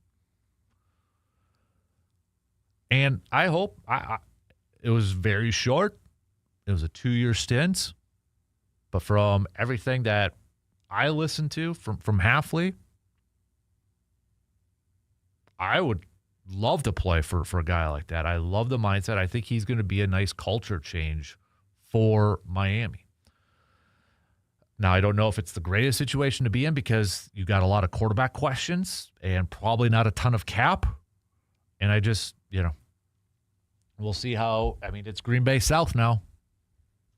Their GM's a Green Bay guy. Their head coach is a Green Bay guy. And, hey, maybe their new starting quarterback might be a Green Bay guy if it is, in fact, Malik Willis. But it's going to be a lot of other there's probably going to be a few other Green Bay people that are going to be down there too. All right, let's take a quick break, and we'll talk with RJ Cardinal. He's coming up after these quick words.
College football season now is officially in the books after last night's national championship game. Indiana taking down Miami. Let's recap it, and we'll talk a whole lot more college stuff and Badger stuff with our guy, Mr. RJ Cardinal, who's joining us here this morning. So, I mean, RJ, I'm probably assuming that you saw, I love the tweet from Vince Beagle last night too, saying, just leaving us out there for my SEC friends. 3 straight years that the Big Ten has won a national championship. So, I mean, I got to imagine, in our conversations, you probably co-signed that with Vince Beagle. Oh, absolutely. It's kind of amazing in the years that the NIL has been a thing and the SEC, perceived can now pay legally and everybody else can. That the rest of college football has caught up with the SEC, and really just 3 teams in the SEC. And now you have 3 teams in the Big Ten winning 3 national championships in a row in the college football playoff era. So, it's turning into one of those. And not to mention the SEC had a losing record in bowl games. And I think the only team they beat, that wasn't an SEC team was Michigan. After, their whole turmoil right. Prior to their bowl game start. Not the biggest feather to put in your cap. It does appear the rest of college football is catching up to the quote-unquote mighty SEC. Right. So, I mean, last night it was a close game and such, but, I mean, your thoughts kind of recapping the national championship last night and looking at what Indiana was able to accomplish this season, going undefeated, 16-0. And honestly, RJ, not to be overdramatic, but I never thought I'd say Indiana football national champs. I never thought I'd say that. I don't think anybody ever did. But it's Curt Cignetti coming in and, saying, why not Indiana? Not much different from when Joe Panos came into Wisconsin and said, why not Wisconsin? And they won a Rose Bowl. It's an attitude. He has a system in place of his recruiting style. Yes, they're one of the oldest, if not the oldest team in college football. But, I mean, he also makes a point of saying, and, I mean, he doesn't want to hang his career on a bunch of 18-year-olds when you can find more experienced, older players who really they're under-recruited guys out of high school. They're buried on depth charts, or they weren't given their fair shake at wherever they started out. Heck, Fernando Mendoza was a 2-star recruit who didn't even get an offer from his dream school until they offered him in the transfer portal. But he chose Indiana instead, went home, and beat the university that both of his parents attended and were athletes at. So it's an awesome story where Curt Cignetti, Google him, he wins. Yeah. And people said, well, look at this a-hole. But, I mean, and when you hear him talking after the games and things like that, and it's just, what are you going to do? I'm going to go have a beer. Yeah. And I think it's just a confidence, not cockiness in him, because he has that core belief and core system in place that he's not going to go away from. It's what led him to winning at James Madison. A lot of under-recruited guys that were Power 4 team members ended up going to James Madison. They were dominating there. Indiana threw a lifeline out, and it worked. It helps, they got Mark Cuban saying he's got a blank check for him, but I mean, I think some of the players that they got probably didn't need a blank check. They just needed playing time. Riley Nowakowski scored a touchdown in the national championship game. the current regime at Wisconsin told him there's not a spot on the roster for him. You tell me what's going on where. And if it's talent evaluation, if it's coaching, there's something different going on at Indiana than there is at Wisconsin right now. It shows that if your school is committed to making football better, it should and can work with the right people in place.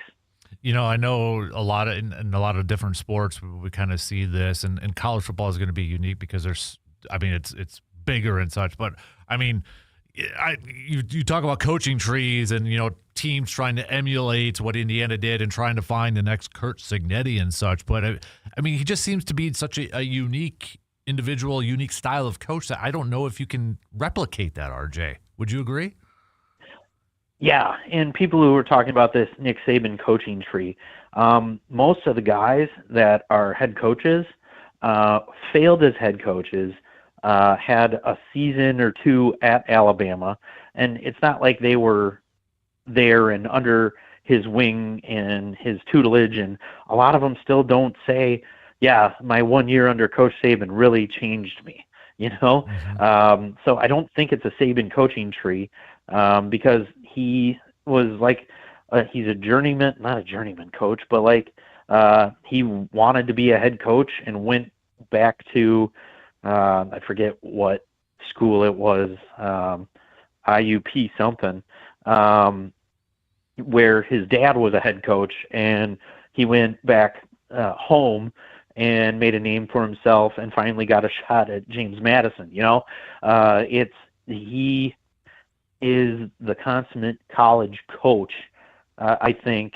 And these pro openings, I don't know if, he'd have to have one of those, I'm also the GM because I'm only bringing in people that are going to fit this style. You're not going to have guys who are bigger than the team, and I don't think, and can't say it wouldn't work, but I think his mentality and his philosophy is much more suited for the college game than it is the pro game. So, and I think in a few interviews he said, I'm an old guy. The NFL's already passed me by. So it'll be interesting to see if he gets any offers here as time goes on. But I would think, we don't see him jump to the NFL or anything like that. But yeah, it'd be really hard to replicate what we're seeing with Curt Cignetti. I know probably some Packers fans, because I think he mentioned that he almost was an assistant coach under Mike Sherman. I believe it was at 2005. He would have been quarterbacks coach, and now there's probably some Packers fans saying, "Oh man, what if?" and not factoring in that was 20 years ago. So it'd be a little bit different. Yeah, but also in 2005, are you really? Did Brett Favre really need a quarterbacks coach? Right. Yeah. Yeah, good point there too. So, oh man, but I'm not even going to go through. I had a little fun with it with CBS Sports with preseason rankings and such. But for crying out loud, I'm not going to even. I know how you feel about that stuff, but there was a lot of Big Ten representation and such. Should the Big Ten be the conference to watch again for next year as the favorites to win another national championship, do you think? I see that, and that's one of those you really have to now just wait until you see how the rosters play out come the time fall camp starts. Yeah. Because now we know guys can unenroll in school and go wherever they want, and things like that, because there's only one portal window now. So yeah, it'll be interesting to see how that plays out. With 3 in a row, you'd have to think there will be a few Big Ten names up in the top 10. Oregon, Ohio State, Indiana. I guess we'll still have to wait on a fallout from what's going on at Michigan and seeing how things are going to play out there. But it's really just the unknown. So even when you put out a way too early top 25, I mean, you're solely going off of what happened this season, and have absolutely no idea even what the roster is going to look like. Even with the portal now being closed, that doesn't mean people can't still go on and get signed by teams if they're in the portal. They just can't enter the portal anymore. So, yeah, I mean, you're still going to have the handful of year in, year out SEC teams because, ESPN's agenda, when you are the sole proprietor of SEC football now, whereas, the Big Ten has 3 networks helping it out. The Big 12 has ESPN and Fox, and ESPN's really tied to the SEC and the ACC here. And I did notice last night, I think Miami's game plan was really to get Fernando Mendoza out of the game any way possible, because there were some hits there that probably could have been flagged multiple times. Like that one he took to the chin where the guy lowered the crown of his helmet and made contact with the head. Didn't know that was legal anymore. I thought that was even outlawed shortly somewhere in the mid-90s, but for player safety, more for the defender than the person getting hit. But yeah, there were some hits that really made me think Miami's whole game plan was to injure and get Fernando Mendoza out of the game. And it's really one of those, like outside of the play calling, like in-game color commentary and play-by-play, where they mentioned it a few times without saying it was a dirty hit, but nobody in the halftime or post game was talking about it all, other than Kirk Cinetti, who at halftime was like, "We should have had a few more roughing the passer flags there," but and it's not one that I don't think he was wrong at all. But overall, good game. It did seem like Miami made some adjustments in the second half, but not enough, I guess. So I think when you're down 10-0 and then make a change in attitude, it became a little too late, but still one of the better college football championship games I can remember, probably up there with that USC Texas game in the BCS era. Yeah. So yeah, it's just a great game, and I think for what the NIL is and how it's quote unquote ruining football, last night we saw a way that it might actually be making football a little better when you can have a school like Indiana go from eternal doormat to a national champion.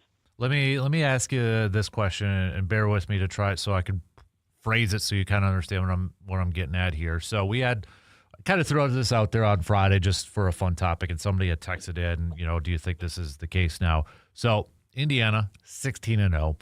When you look at this team, yeah, they're probably going to have the number 1 overall pick with Mendoza, their quarterback, going to the Raiders. But in a, quote, down year for the draft with quarterbacks, and you look at the rest of the Indiana, not a lot of people could probably name anybody else on this roster.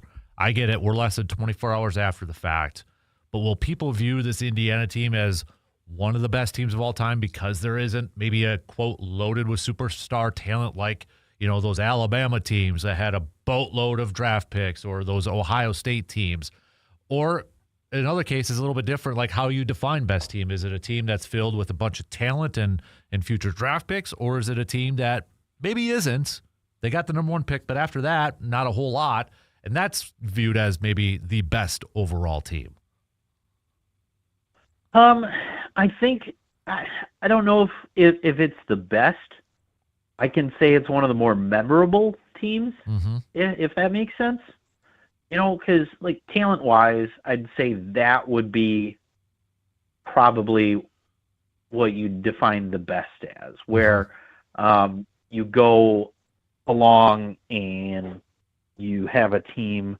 And I mean, sure, like you look at that 2001 Miami Hurricanes team. Right. Yeah, they had boatload of draft picks, a lot of guys who had long careers in the NFL, a couple of Hall of Famers, and yet they still, you take away their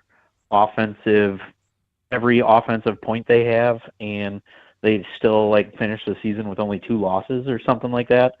Yeah. So, I mean, I'd say that's probably, at least in my lifetime, the greatest football team I've ever seen. But, I mean, it's hard to argue that this Indiana football team is not up there. I just don't think, in terms of talent-wise, I think best is more talent than actual, on paper record and national champion things along those lines. But it'll be one of those more memorable ones just because of the history of Indiana football to winning a national championship, when just 2 years ago, I believe it was 3 wins and 1 in a 4 overtime game against Akron, Yeah.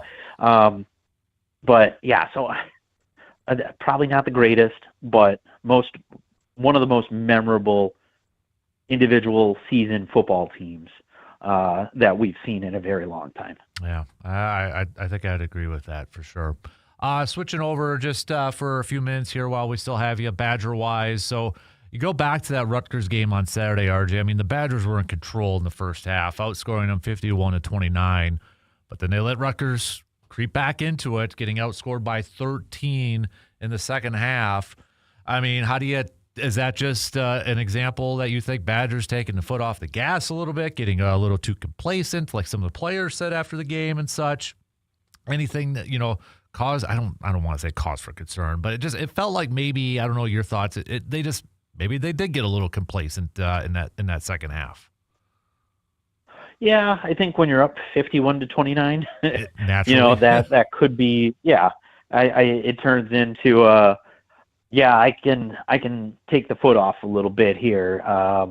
There is a mindset there when you get up by so many points that you can just start going through the motions and things like that. And I mean, since there were players who at the end of the game were saying that, kind of have to take it as we're hearing it from them. Mm-hmm. So that's an easy enough kind of mindset to change as you're going through. You just have to not think that way. Mm-hmm.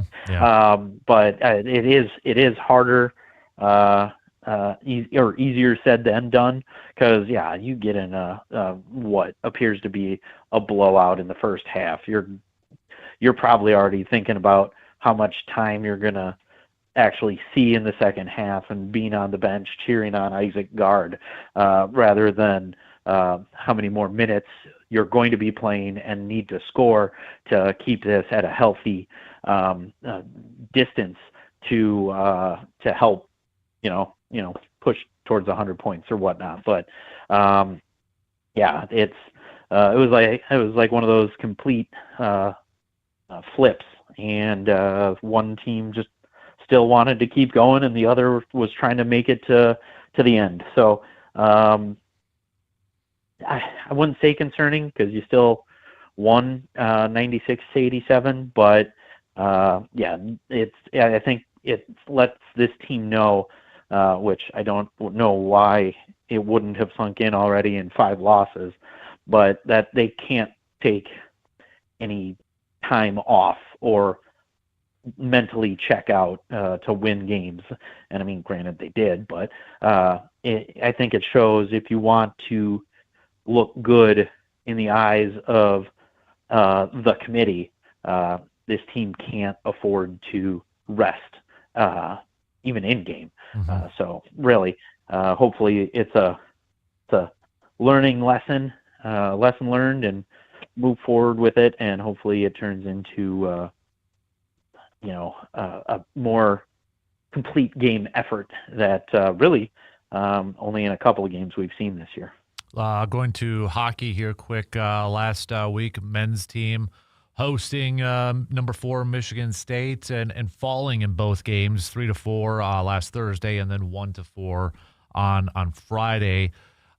Michigan State's a really good team, but I mean, would you still term it a disappointing series for the Badgers? Because I mean, we've been talking about, how great of a season they've been having and such, and I know they had a little not too. I mean, they did come back and play against Alaska, so the week prior. But how would you term this past week or this past series against Michigan State?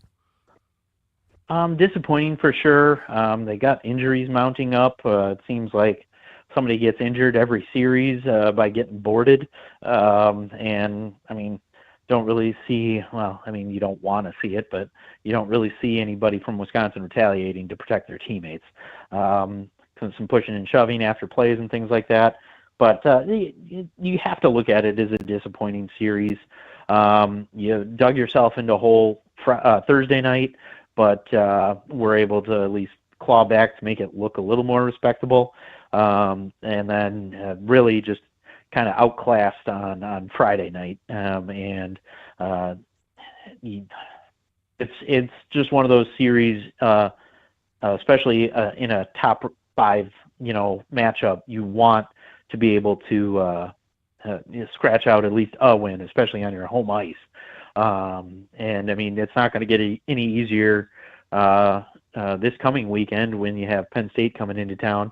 I mean, the way they're explained the past few seasons is they start shooting as soon as they get off the bus. So like they're going to be peppering goals or peppering the goalie and all that kind of stuff, and they get a lot of greasy goals, as Barry Richter, who calls into the morning show here in Madison once a week, calls the goals that are just picking up trash in front of the goalie that are rebounded and things like that.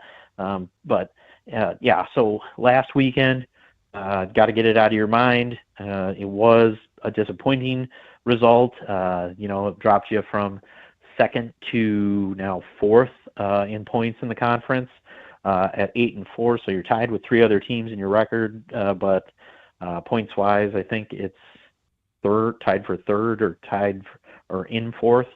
But it needs to be a quick rebound. You got the number 8 team in the country coming in this weekend. Then you got a little reprieve, at least in terms of Minnesota, Notre Dame, and Ohio State before you finish off with Michigan and Penn State again, as we're looking at the rest of the conference schedule here. But focus this weekend.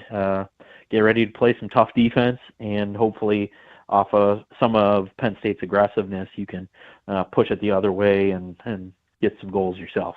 And really quick, not to ignore them, but it seemed like business as usual for the women's team against St. Thomas, coming away with 5-1 victories in both their games. And now Bemidji State comes to town for this weekend. Yeah. Are they ranked? No. They were earlier in the year.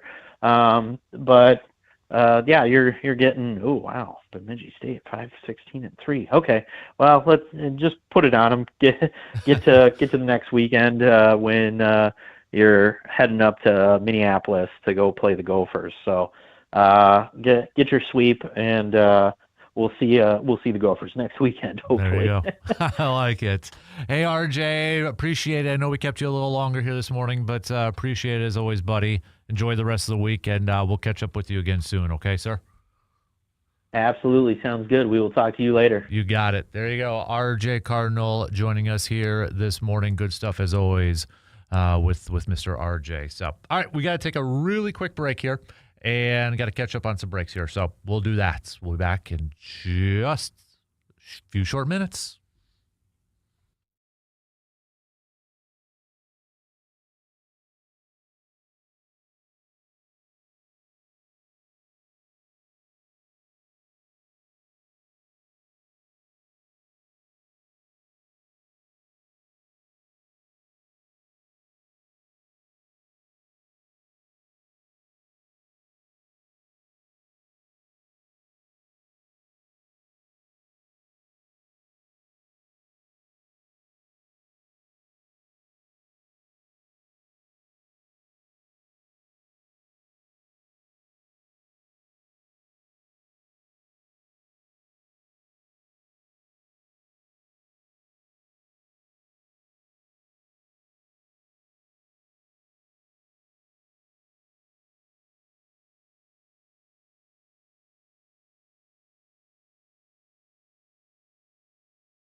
When your vehicle needs service, you want a shop that you can trust, and that's AJM Automotive in Eau Claire. From routine maintenance to more involved repairs, AJM Automotive delivers honest work, clear communication, and quality service that you can count on. Their experienced technicians take the time to explain what your vehicle needs so that there are no surprises, just reliable results. Whether it's brakes, tires, diagnostics, or general auto repair, AJM Automotive keeps you safely on the road and back behind the wheel with confidence. And don't forget, too, if you perhaps need some towing service, maybe your battery's dead because it's so cold, or maybe you get into the ditch. AJM Automotive provides those towing services, plus snow plowing services as well. So what are you waiting for? Give them a call today, 715-835-9523. AJM Automotive, located 1919 Brackett Avenue in Eau Claire. I do have to take another break here before the top, just because we went a little longer with RJ here. But we do have another report of a potential defensive coordinator candidate for the Packers. According to Ian Rappaport, the Packers have requested permission to interview Vikings defensive pass game coordinator Durante Jones. Not Brian Flores, Durante Jones. I did text Brandon. I'm like, give me something about him. What's the thought process? He just got back to me, our good friend Brandon Berg. He said, I'd say generally well-liked, one of the only few guys brought in by Zimmer that was kept when Kevin O'Connell took over, thought of as a probably next in line when Flores leaves, but that's obviously a bit fuzzier right now with that in flux. Jones also interviewed with the Jets, Cowboys, and Giants. So John Harbaugh requesting permission to interview him for his defensive coordinator position as well. So a little bit of a theme if we just go based off the two names that have been reported out there to get interviews or Packers requesting interviews. If we look at Christian Parker and Durante Jones, defensive backs pedigree, defensive backs, same as Jeff Hafley. Is there something there? I don't know. Our little segment. And I want to throw this out there and give me your thoughts. And this could be nothing to do, but it's a conversation point. If you had to pick a defensive coordinator that had a specialty or had a background in a certain position group, if you will, do you want it to be secondary, corners? Do you want it to be somebody, like linebackers, defensive line? I know it probably doesn't matter in the grand scheme of things, but when I look at this Packers defense, what was one of the biggest weaknesses, I would say, was probably secondary with the corners. So do you want to bring in a guy that, hey, he's worked a lot with the secondary, has success with the secondary? Is that kind of something there? These are the first two, and they're both defensive back coaches by trade, secondary coach by trade. Very similar to Jeff Hafley. All right, we got to take our final break here, and then we're going to get into the final hour already, cruising on by on this frigid Tuesday. We'll be back in just a couple minutes.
All right, just a couple minutes left before the top of the hour, the final quarter on this Tuesday morning. So we'll get back to some more Packers chats as the Packers are now on the hunt for a defensive coordinator. We know of 2 interviews. Jordan Schultz yesterday saying the Packers are going to interview Christian Parker, or have requested an interview to interview Christian Parker, who is the pass game coordinator on the defensive side for the Philadelphia Eagles, also works with the secondary and defensive backs. We just threw out another one that's being reported, Durante Jones from the Vikings, also pass game coordinator, defensive backs coach. So at least in the first 2, it looks a little bit like a trend of maybe they're looking at coaches that have a secondary background, defensive backs background. If you're a Jimmy Leonard, pounding the table for him, maybe you're getting your hopes up just a little bit more. But again, reminder, they cannot interview Jimmy Leonard right now because the Denver Broncos are still in the playoffs. So we'll see if that's still going to be an option or such. But I am definitely going to be really interested in seeing what direction Matt LaFleur goes. Does he go with an up-and-coming position coach that his, the star or the stock is going up? Does he go with a first-time play caller? Or considering what I feel like, if he doesn't get to a Super Bowl at least in a couple of years, he may be on his way out, a la Sean McDermott. Does he go with somebody who has experience in calling plays? A veteran, if you will. I'm really curious to see where he goes with this, because I think in his last 2 hirings, it's caught Packers fans off guard. Like, we got nobody knew who Jeff Hafley was when that was, and everybody's like, who? What? And then Joe Barry's like, what? Why? Kind of caught people off guard. This is a huge, huge, huge hire for Matt LaFleur. We'll talk more about that. We got Bucks chat. We've got more Brewers chat. The Freddie Peralta rumors seem to be really heating up. Are they going to make a move before spring training? Majority of you think so. All right, 3 in, 1 more to go. We'll be back after these quick words.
It is the final hour on this Tuesday morning, January 20th. Thanks for hanging out with us, depending on where you're listening to us from.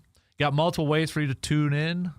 Radio dials 105.1 FM, 790 AM. Also available to stream up online, sportstalk1051.com. You've got the Wisco Sports App, YouTube, video stream. Tell your Alexa devices to say, hey, yo, Alexa, play WAYY, all right? It's not quite baseball season, but maybe for a lot of Wisconsin sports fans, you're just getting, you want to get to baseball season right now. And spring training's almost here. Pitchers and catchers going to be reporting here in a few weeks and such. But it's been a fairly quiet offseason surrounding your Milwaukee Brewers. It's not over yet. I mean, we know the Brewers tend to maybe make some moves right before spring training and such, but maybe for some Brewers fans out there that wanted to see a team be a little bit more aggressive this offseason, it's been fairly quiet, right? Fairly quiet. Maybe it looks like they're going to go status quo in this whole thing. But the big question is still kind of unanswered at this point is, what's the status? Is Freddie Peralta going to be on this Brewers team to begin the 2026 season? According to reports, according to rumors out there, it seems like if you look at a lot of those, it almost feels like the writing is on the wall that Freddie Peralta may not be pitching for the Brewers anymore. A couple days ago, John Heyman put out there that the Brewers continue to field offers on Freddie Peralta. Yankees, Mets, Dodgers, Giants, and Braves among many, many interested teams. Peralta's $8 million salary means anyone can afford him, including the Brewers, but extension is tougher for smaller markets. So we asked in our latest Post Glass and Mirror 715 Speaks poll question, do you think that Freddie Peralta will be traded before the beginning of spring training? 80% of you who voted said yes. Simple math tells us 20% of you said no. Now, I don't know if that was wishful thinking from a Brewers fan standpoint or you truly believe that. This is tough because we have seen examples, and we've talked about this before, but we have seen examples of this with both Corbin Burns, Devin Williams, and then Willy Adames. Brewers could have traded Willy Adames heading into, his final year. They didn't. They held on to him. They traded Corbin Burns heading into his final year. They traded Devin Williams heading into his final year. So, we've seen examples of this on both sides. So I don't have a really good gauge of where they're going to go with this. With the Corbin one, and again, we've touched on this before, especially with our dude Brandon. Peralta's making less than what Corbin Burns is, but is the wild card in this whole thing too that Brandon Woodruff is getting a big chunk of money. He's getting a lot of money to pitch this year, most ever, but from a Brewers pitcher, $20+ million. From a fan perspective, I don't want Freddie Peralta to be traded. I agree with what Eric Kratz said the other day on MLB Network, former Brewer catcher, fan favorite. You want to be just good enough to make the postseason, or do you want to have at least a chance to make a deep run in October? If you want that, you keep Freddie Peralta on your ball club. If you look at it from a business standpoint, okay, yeah, maybe you do make a move so you get something in return from him. I hate that mindset, though. It's like you're just good enough to get to the postseason, and then you're hoping that luck changes a little bit. And I'm sorry, but have we all not paid attention to what the Dodgers are doing? You might need some arms. You might need as many good pitchers as possible. Yes, the Brewers are loaded with younger options. Bizarowski, Logan Henderson, Chad Patrick, Quinn Priester, Robert Gasser. Throw in a little Woodruff in there too. But if you're serious about trying to compete for a World Series after coming off of, back-to-back division champions, 97 wins, and you've done really nothing else up to this point in the offseason. Please don't trade Freddie Peralta, okay? I know you might get less for him if you go into the season and you end up not being a very good team. So you look to trade him at the deadline. You're probably going to get less in return than what you would have at the beginning of the year. I understand it. I get that. But come on, man. Peralta makes it better, or it gives you a better chance to hopefully make a little bit of a deep run. But you got to do more this offseason too. And I'm hoping that they are just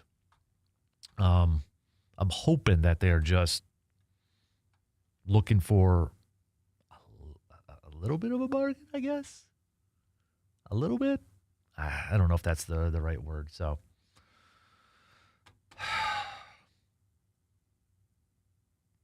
I got to admit, I feel like one team I feel like is just going to give the Brewers an offer that they cannot refuse. I feel like it's going to happen where they're just going to sit there and say, we'd be stupid to not take this offer, to take this trade. That we have to. I feel like it's going to be the case. And I don't know what that offer would look like. I don't know if it would have players that can play, day one, whether it's another starter, whether it's position players, whether it's a power bat at the corner spot. I have no idea. I feel like there's going to be that one team that's going to do it.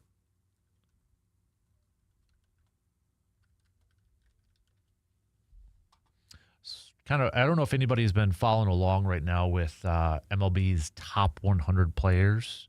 They're kind of copying a little bit what the NFL Network started to do a few years ago. The NFL Network one, I think, has just kind of turned into a little bit of a joke, to be honest with you, as voted on by the players, right?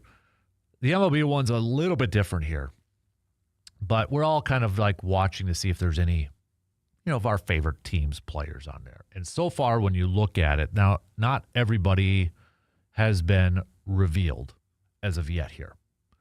But if you're looking at if there's been any Brewers listed, you got Christian Yelich, 78th. Last year, he was 61. So falling down a little bit. Freddie Peralta, he came in at 63 last year, wasn't ranked. Right ahead of him, his teammate as of for now, Bryce Harang, 62. He also was not ranked last year. Contreras and Jackson Chourio have also been revealed and right next to each other. Jackson Chourio at number 56. Last year, he was ranked 40th. And then William Contreras, who last year was ranked 28th, falling down to 55. So those are your 5 Brewers players on this list. And going to be honest, I don't think there's going to be another Brewers player revealed. Who else would that be? Because they've already revealed 20 through 100. Or excuse me, 21 through 100. I don't know if there's a top 20 baseball player in the league that's currently on the Brewers. It's not going to be Mizorowski. And I don't know if there's anybody else. So would you agree with the rankings? If you're a Brewers fan, if we look at these rankings right now that MLB.com is putting out there for top 100 baseball players, and I know it's kind of like pins and needles, you're grasping, you're nitpicking here, but would you consider Contreras the best player on this Brewers team? Maybe ahead of Jackson Chourio. Now, outlook, you're probably saying, no, outlook, Chourio is going to be better. But right now, is it Contreras? When you factor in a lot of the others, I can't argue against it. I mean, I really can't. Who do you think in the next, let's just say for the next 2-3 years, just for the Brewers, for the next 2-3 years, let's say after 2 years, will it be Terang or Jackson Cheerio? If you had to like a futures bet, the top Brewers player on this team. Like when we look at this team, it's like that's our best player. Like for a long time, we knew Christian Yelich was our best player. You could throw Contreras in there and such, but Bryce Terang making the leaps and bounds that he has been doing. Jackson Cheerio after a couple of years. I think, in 2 years when we look at this, we're going to be talking about Terang and Jackson Cheerio as the two best players. But if Terang kind of continues on his path where he's displayed a little bit more power and a little bit more pop, is it that far-fetched to say he's going to be considered the best? Maybe not. I'd probably still slightly lead Cheerio. But, if Terang all of a sudden develops into a more consistent power guy, then you factor in his defense and such, man, I'd still go Cheerio, but, yeah. All right, let's take a quick break. Game changers. Who are your Hy-Vee game changers, game-changing plays, game-changer moments from the past week or so? Hit me up with those, all right? Text them on over, video stream them, comment on there, whatever floats your boat, all right? I'll get to you. I'll get to mine coming up after these quick words.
You got a hobby car that you work on, maybe remodeling and such, and you're looking for some high-quality used auto parts? Look no further than ASAP Used Auto Parts and Conrad's Auto Salvage. They've got you covered from engines, transmissions, all that you need for that remodeling project. And if you want to find out more, you want to check them out, check out Conrad'sAutosalvage.com. You can also stop by at East 9889 Albany Road D in Mondovi. And check, I mean, their website's pretty cool. Like I'll go on there and just kind of do like search for parts, search for inventory and that, come up with some, or, do some random models and such. And it's like, wow, they actually have that. They actually have that part. So if you're doing some remodeling work or you want to save some money on some high quality used auto parts, look no further than ASAP Used Auto Parts and Conrad's Auto Salvage. From salvage to service, one name that you can trust. Surveyor says he personally would rather have someone more experienced to run the defense. Where are you at, or where are you at on that? Would you, for the rest of you, want somebody that got some NFL defensive coordinator experience in calling plays? Or are you good with maybe going with an up-and-comer? What do you have a preference? Where are you at on that? My Hy-Vee game changer, I'm going to go with, and I'm going to throw this back to you, but watching these playoff games this past weekend, you look at that interception, Buffalo-Denver game, the controversial call, and then you kind of saw something very similar in the Bears and Rams game with Devontae Adams' catch, where it was ruled a catch by Devontae, whereas we know Buffalo and Denver was ruled an interception. I mean, that was a game changer. That changed the game, that play, that controversial call. So that's my Hy-Vee game changer of the week. And we're back. I feel like this is just a never-ending circle when it comes to officiating in the NFL and such, where now everything's under such a huge microscope, and you're questioning that. And we're back to, what the heck is a catch? You've got some people chiming in, like defensive backs, saying that's a pick. Some are saying, nope, that's a catch.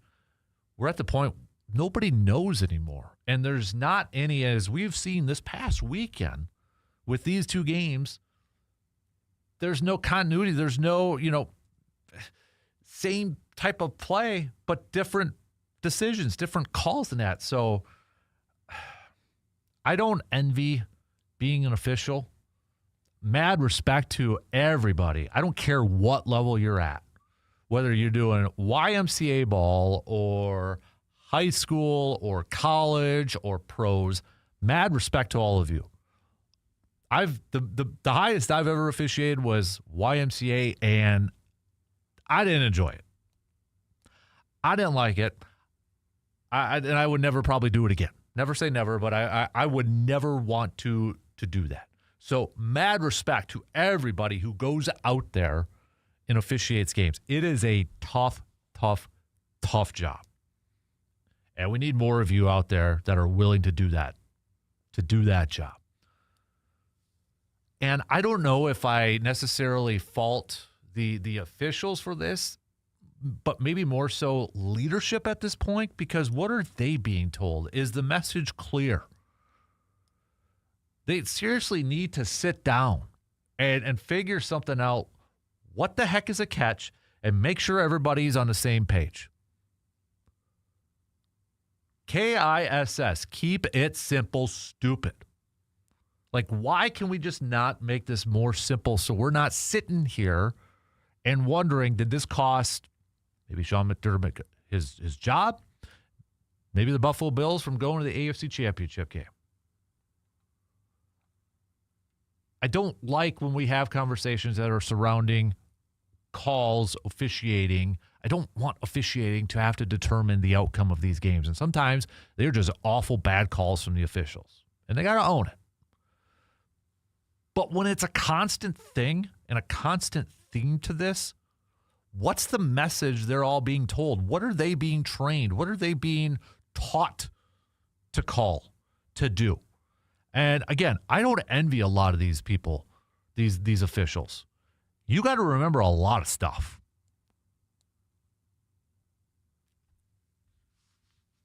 But is the message, is it a consistent message that's being told to them?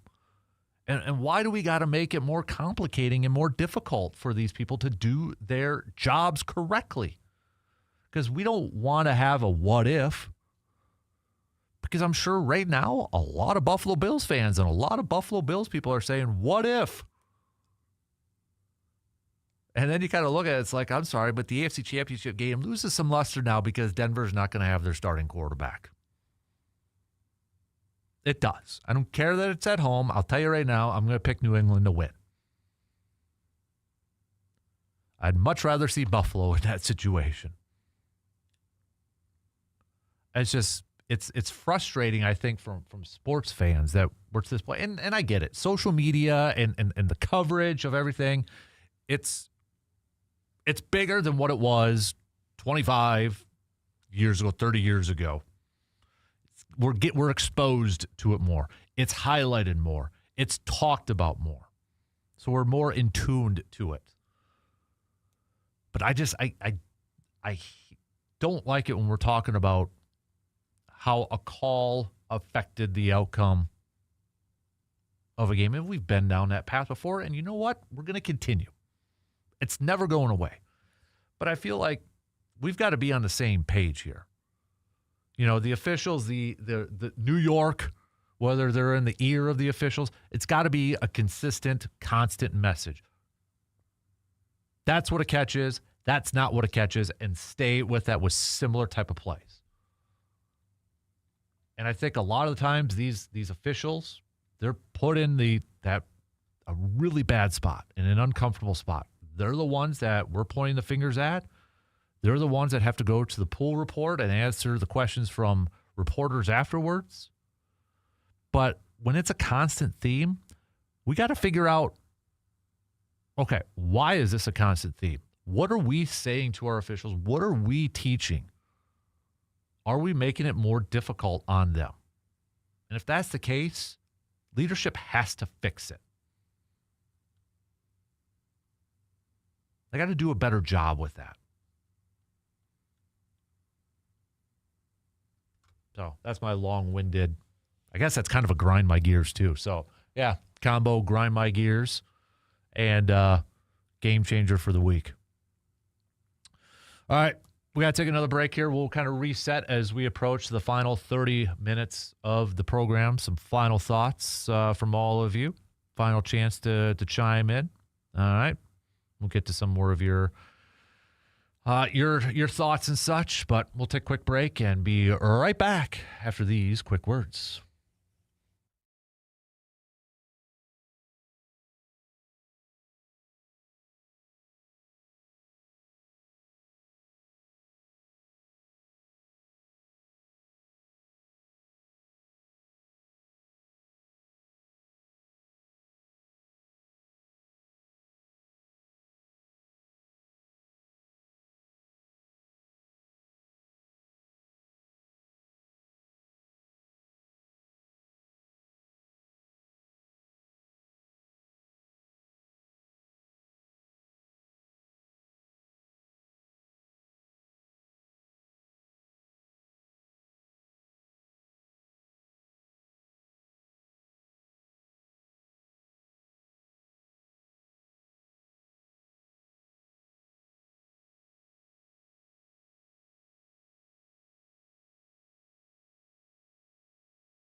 Maybe the off season for some of you when it comes to hunting. I know we still, depending on where you're at, doing maybe some bow hunting and such, but we got spring turkey hunting season coming up here in a couple months.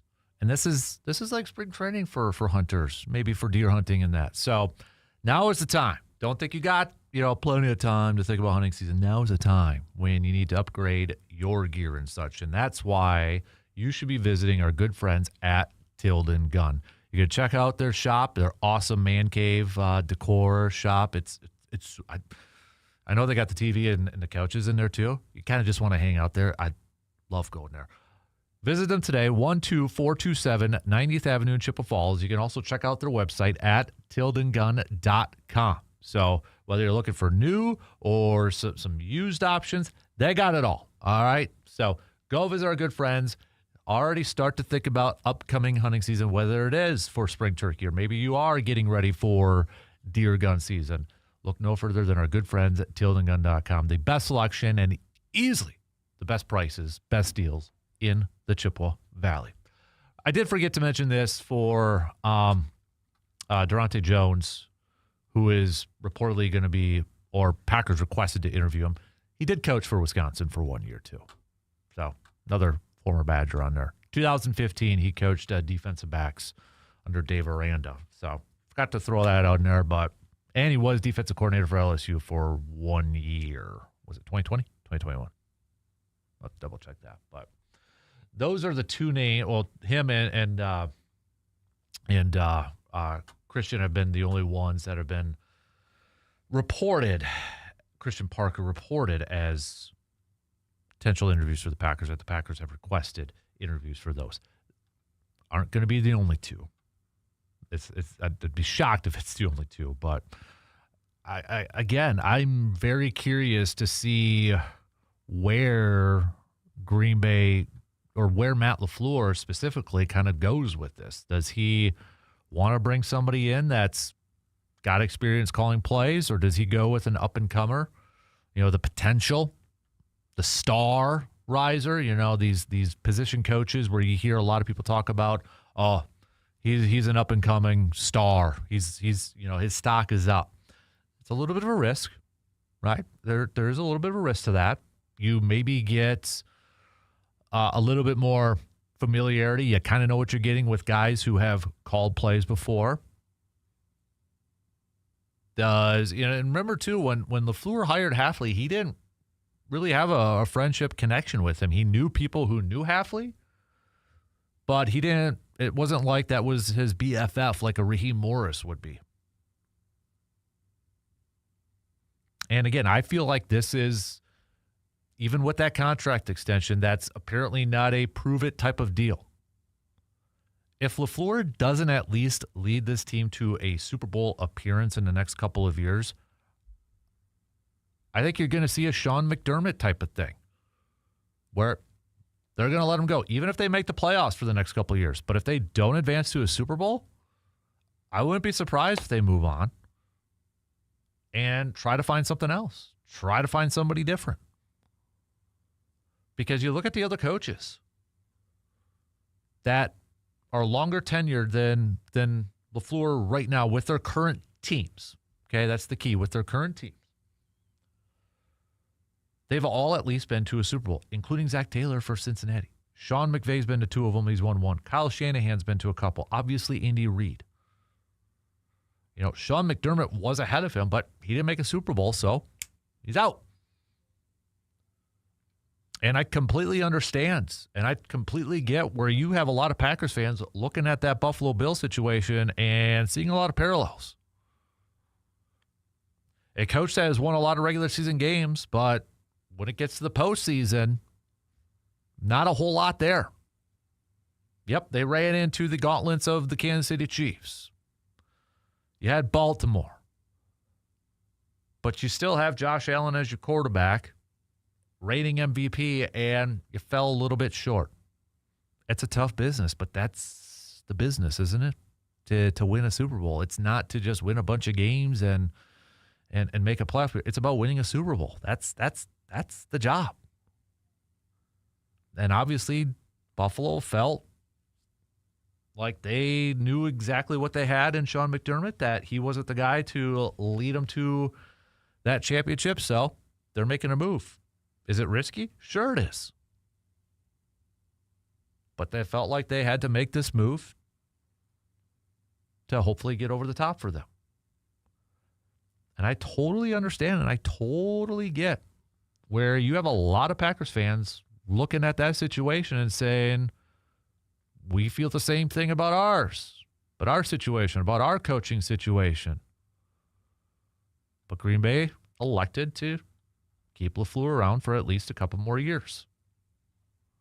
We'll see if it works out. And, you got a lot of people who, I know Greg Olson the other day, he's smarter than me. He's smarter than all of you, probably, 50 times. And I know he made the comments in a podcast saying Green Bay would be, foolish. I'm kind of cleaning it up a little bit, but foolish to move on from Matt LaFleur. And you've had a lot of other people who cover the NFL for their livelihood, who follow this, who follow the entire league and follow this team, and they all kind of say the same thing. That Green Bay would have been foolish. I think, was it Diana Rossini, who covers the NFL for The Athletic? She talked to a source in the league, and their quote was, this was before Matt LaFleur had signed his extension. But she had said that the source told her that, dumb franchises do dumb things. Green Bay's not a dumb franchise. People are being over dramatic with this thing. LaFleur is going to stay in Green Bay. So, there's that too. I know a lot of Packers fans are going to roll their eyes about the positive stuff or the backing of LaFleur from a lot of people. And you're not going to be able to change their minds. I was honestly indifferent on the whole thing. I could have made the case to keep him. Could have made the case to go, to keep him or to go against him. Yeah, here's this was actually a few days ago. This was on Wake Up Barstool. Greg Olson, talking about Matt LaFleur, said, I think you do nothing. I think the notion that Matt LaFleur's job is potentially in jeopardy is a bit ridiculous. I think everyone is always in such a rush to find a replacement, and so often the replacement is by far worse than who the original coach was. I think a guy like Matt LaFleur, his track record of offensive play calling and the success they've had, yeah, they've lost some tough playoff games, and they've lost some tough games down the stretch, bad endings, certainly. Saturday night is up there. I just think the notion that you think you're going to upgrade from LaFleur in this hiring circle is nonsense. So I know that was a few days ago, and I enjoy Greg Olson. I enjoy his analysis. I think he is one of the better analysis in the game today. Obviously, he has called some Packers games. He has talked to a lot of people within that organization. So we'll kind of see, but we'll see how it plays out. And it'll be curious to see if, because they can't. No teams can interview Jimmy Leonard right now. And I know everybody wants Jimmy Leonard. Yeah, everybody wants Jimmy Leonard. But they can't interview him this week. And if Denver does win, you can't interview him. Our team's going to be patient with that, or are they going to try to find their guy and then round out their staff? Our team's going to be patient, or are they going to want to get it all settled? And maybe not try to get into, we're stuck with the leftovers type of mindset when it comes to their position coaches. I really don't know. But I do think this is a very crucial hire for LaFleur. You've got a Micah Parsons on your defense. You've got a Xavier McKinney. You've got an Edrin Cooper. You've got guys on did I say offense, on your defense. Your window is now. It's now. And you got to find that defensive coordinator that can take it to that step. That can get the most out of a Micah Parsons. That can get the most out of your playmakers on your defensive side. And essentially maybe save your job too. Save it your butt. Huge hire for LaFleur. And I don't know if does that factor into his decision? Because he's got to know, hey, if I don't get to the Super Bowl in the next couple of years, I'm probably out of here. So do you take the risk of bringing in an up-and-coming guy to give him a first crack at being a defensive coordinator, or do you go with somebody with experience? What would you do if you were in that situation? It's easy for us to say, do this, do this, do that, but put yourself in his shoes. Would you be comfortable going with a first-timer and knowing that there's uncertainty surrounding that and how they're going to do at that job, being a first-time play caller? Or would you go with somebody that has experience before, maybe even head coaching experience, because you are going to be the head coach of the defensive side? Put yourself in Matt LaFleur's shoes. Which one would you be more comfortable with? It's not like LaFleur's going to be the first-time head coach and he's got a little wiggle room with this. He doesn't. All right, we'll take our final break and then we'll wrap it up with some picks coming up after these quick words.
Wrapping up things this morning.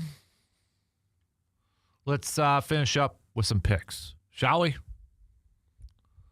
Let's start off in the college basketball world. We've got the Gophers taking on Ohio State. It's in Ohio State, 7.5. Ooh, that's a little high. I'm still going to go Ohio State, but I would not be surprised if Minnesota covers. Indiana at number 3, Michigan. I'm going to go with Michigan. The defending, still weird, Indiana football. Champs, Michigan, number 3 basketball. So, what else do we got? LSU at number 16, Florida. Yeah, I'm going to go Florida. NC State at Clemson. Clemson, and I think they cover. It's a low line, 3.5, but I'm going to go Clemson covers. How about, what else do we got on this? Any other good, decent games? We got Rutgers at Iowa. Yeah, I'm going to go with Iowa. We've got Michigan State at Oregon. I'll roll with Michigan State. Number 15, Vanderbilt at number 20, Arkansas. I'm going to go with Arkansas. Georgia at Missouri. I'll go with Georgia. Purdue takes down UCLA. Number 4, Purdue at UCLA. Only a 5.5-point favorite in this one, too. Number 19, Kansas at Colorado. Kansas only a 5.5 favorite. I will roll with Kansas in that one. Let's do some hockey picks. We've got Minnesota at Montreal. I'm going to go Montreal.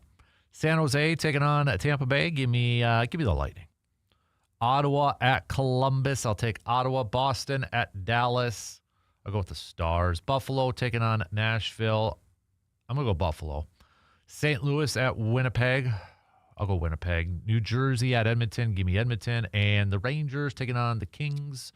I'll go with the Kings. NBA-wise, we've got Phoenix at Philadelphia. I'll roll with the 76ers. Clippers at the Bulls. Give me the Bulls. Yeah, I'll go Bulls. Spurs at Houston. That should be a good one. I'm going to go San Antonio.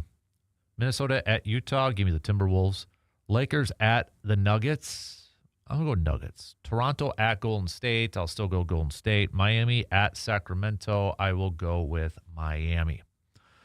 No Bucks game tonight, but a big game tomorrow for Milwaukee as the Thunder of Oklahoma City will be coming to Milwaukee. So Milwaukee picking up a win yesterday against the Atlanta Hawks, the team that they're chasing in the standings right now for that final playoff spot, the play-in, that 10 spot. Milwaukee has fewer losses than Atlanta, but Atlanta has more wins. So Atlanta's currently at 20-25, Milwaukee 18-24. So Milwaukee's a half game back from Atlanta for that 10 spot. That's the team they're chasing. They're 2 games back from the Bulls if they want it 9. If we're looking at top 6, if we want to get in that top 6, Orlando currently has the 6th spot, and they're 23-19. So the Bucks are 5 games back. Right? 5? Yeah, 5 games back from Orlando for that final spot. Ugh. Can they make that up? I don't know, man. I don't know. We're what? 2.5 weeks? Is it 2 weeks from tomorrow? February 5th. That's Tuesday, right? Where are we at? So that's 1. All right, yeah, it'll be 2 weeks on Thursday. It'll be the NBA trade deadline. So we're about 2.5 weeks right now. A little less than 2.5 weeks. You get the gist. That's the NBA trade deadline. I have no idea what the Bucks are going to do, if they can do anything. I don't have a good gauge on it. I really don't. Honestly, I'm at the point now with the Bucks. I would not be surprised what they do or what they don't do. Whether they make a move. Whether they make a move that is just to pacify Giannis, or whether they make a move that the one thing I probably would be surprised at this point is if they do trade Giannis by the trade deadline. I don't think that's going to be on the table. That would probably be the only thing that surprises me. Other than that, I wouldn't be surprised with what the heck they decide to do with this thing. But they revealed the All-Stars. Well, not all of them, but the starters, top 10. Remember, so they got Eastern and Western Conference, but they're doing the World team and then, 2 teams and such. So, but LeBron not voted an All-Star game starter. A little surprising. I thought that. But Giannis, Jalen Brunson, Cade Cunningham, Tyrese Maxey, Jalen Brown from the Eastern Conference. Western Conference, the Joker, Luka Doncic, Shai Gilgeous-Alexander, Steph Curry, Victor Wembanyama. At that point, LeBron, who are you going to take out from that? Still a little surprised because of LeBron James that he didn't get that fan vote. But, yeah, nonetheless, that's kind of where, those are your starters so far. And we'll see how it all gets made up and with these three teams in the world team and that sort of thing. LeBron wasn't even just outside. You had Anthony Edwards right behind Victor Wembanyama, it looks like. Then you had Hy-Vee and then Durant and then LeBron. Oh, okay. What was the Eastern Conference? Donovan Mitchell was just on the outside. Karl Anthony Towns, Jalen Johnson, Michael Porter Jr. from Brooklyn, and then Brandon Ingram. So, but yeah, Thunder tomorrow for the Bucks. I'm not feeling too great about that one. We'll see. We'll talk more about that tomorrow. All right, coming up tomorrow, we'll do a little Whiteboard Wednesday. So we got that. We'll do a little Am I Wrong? So think about your Am I Wrongs.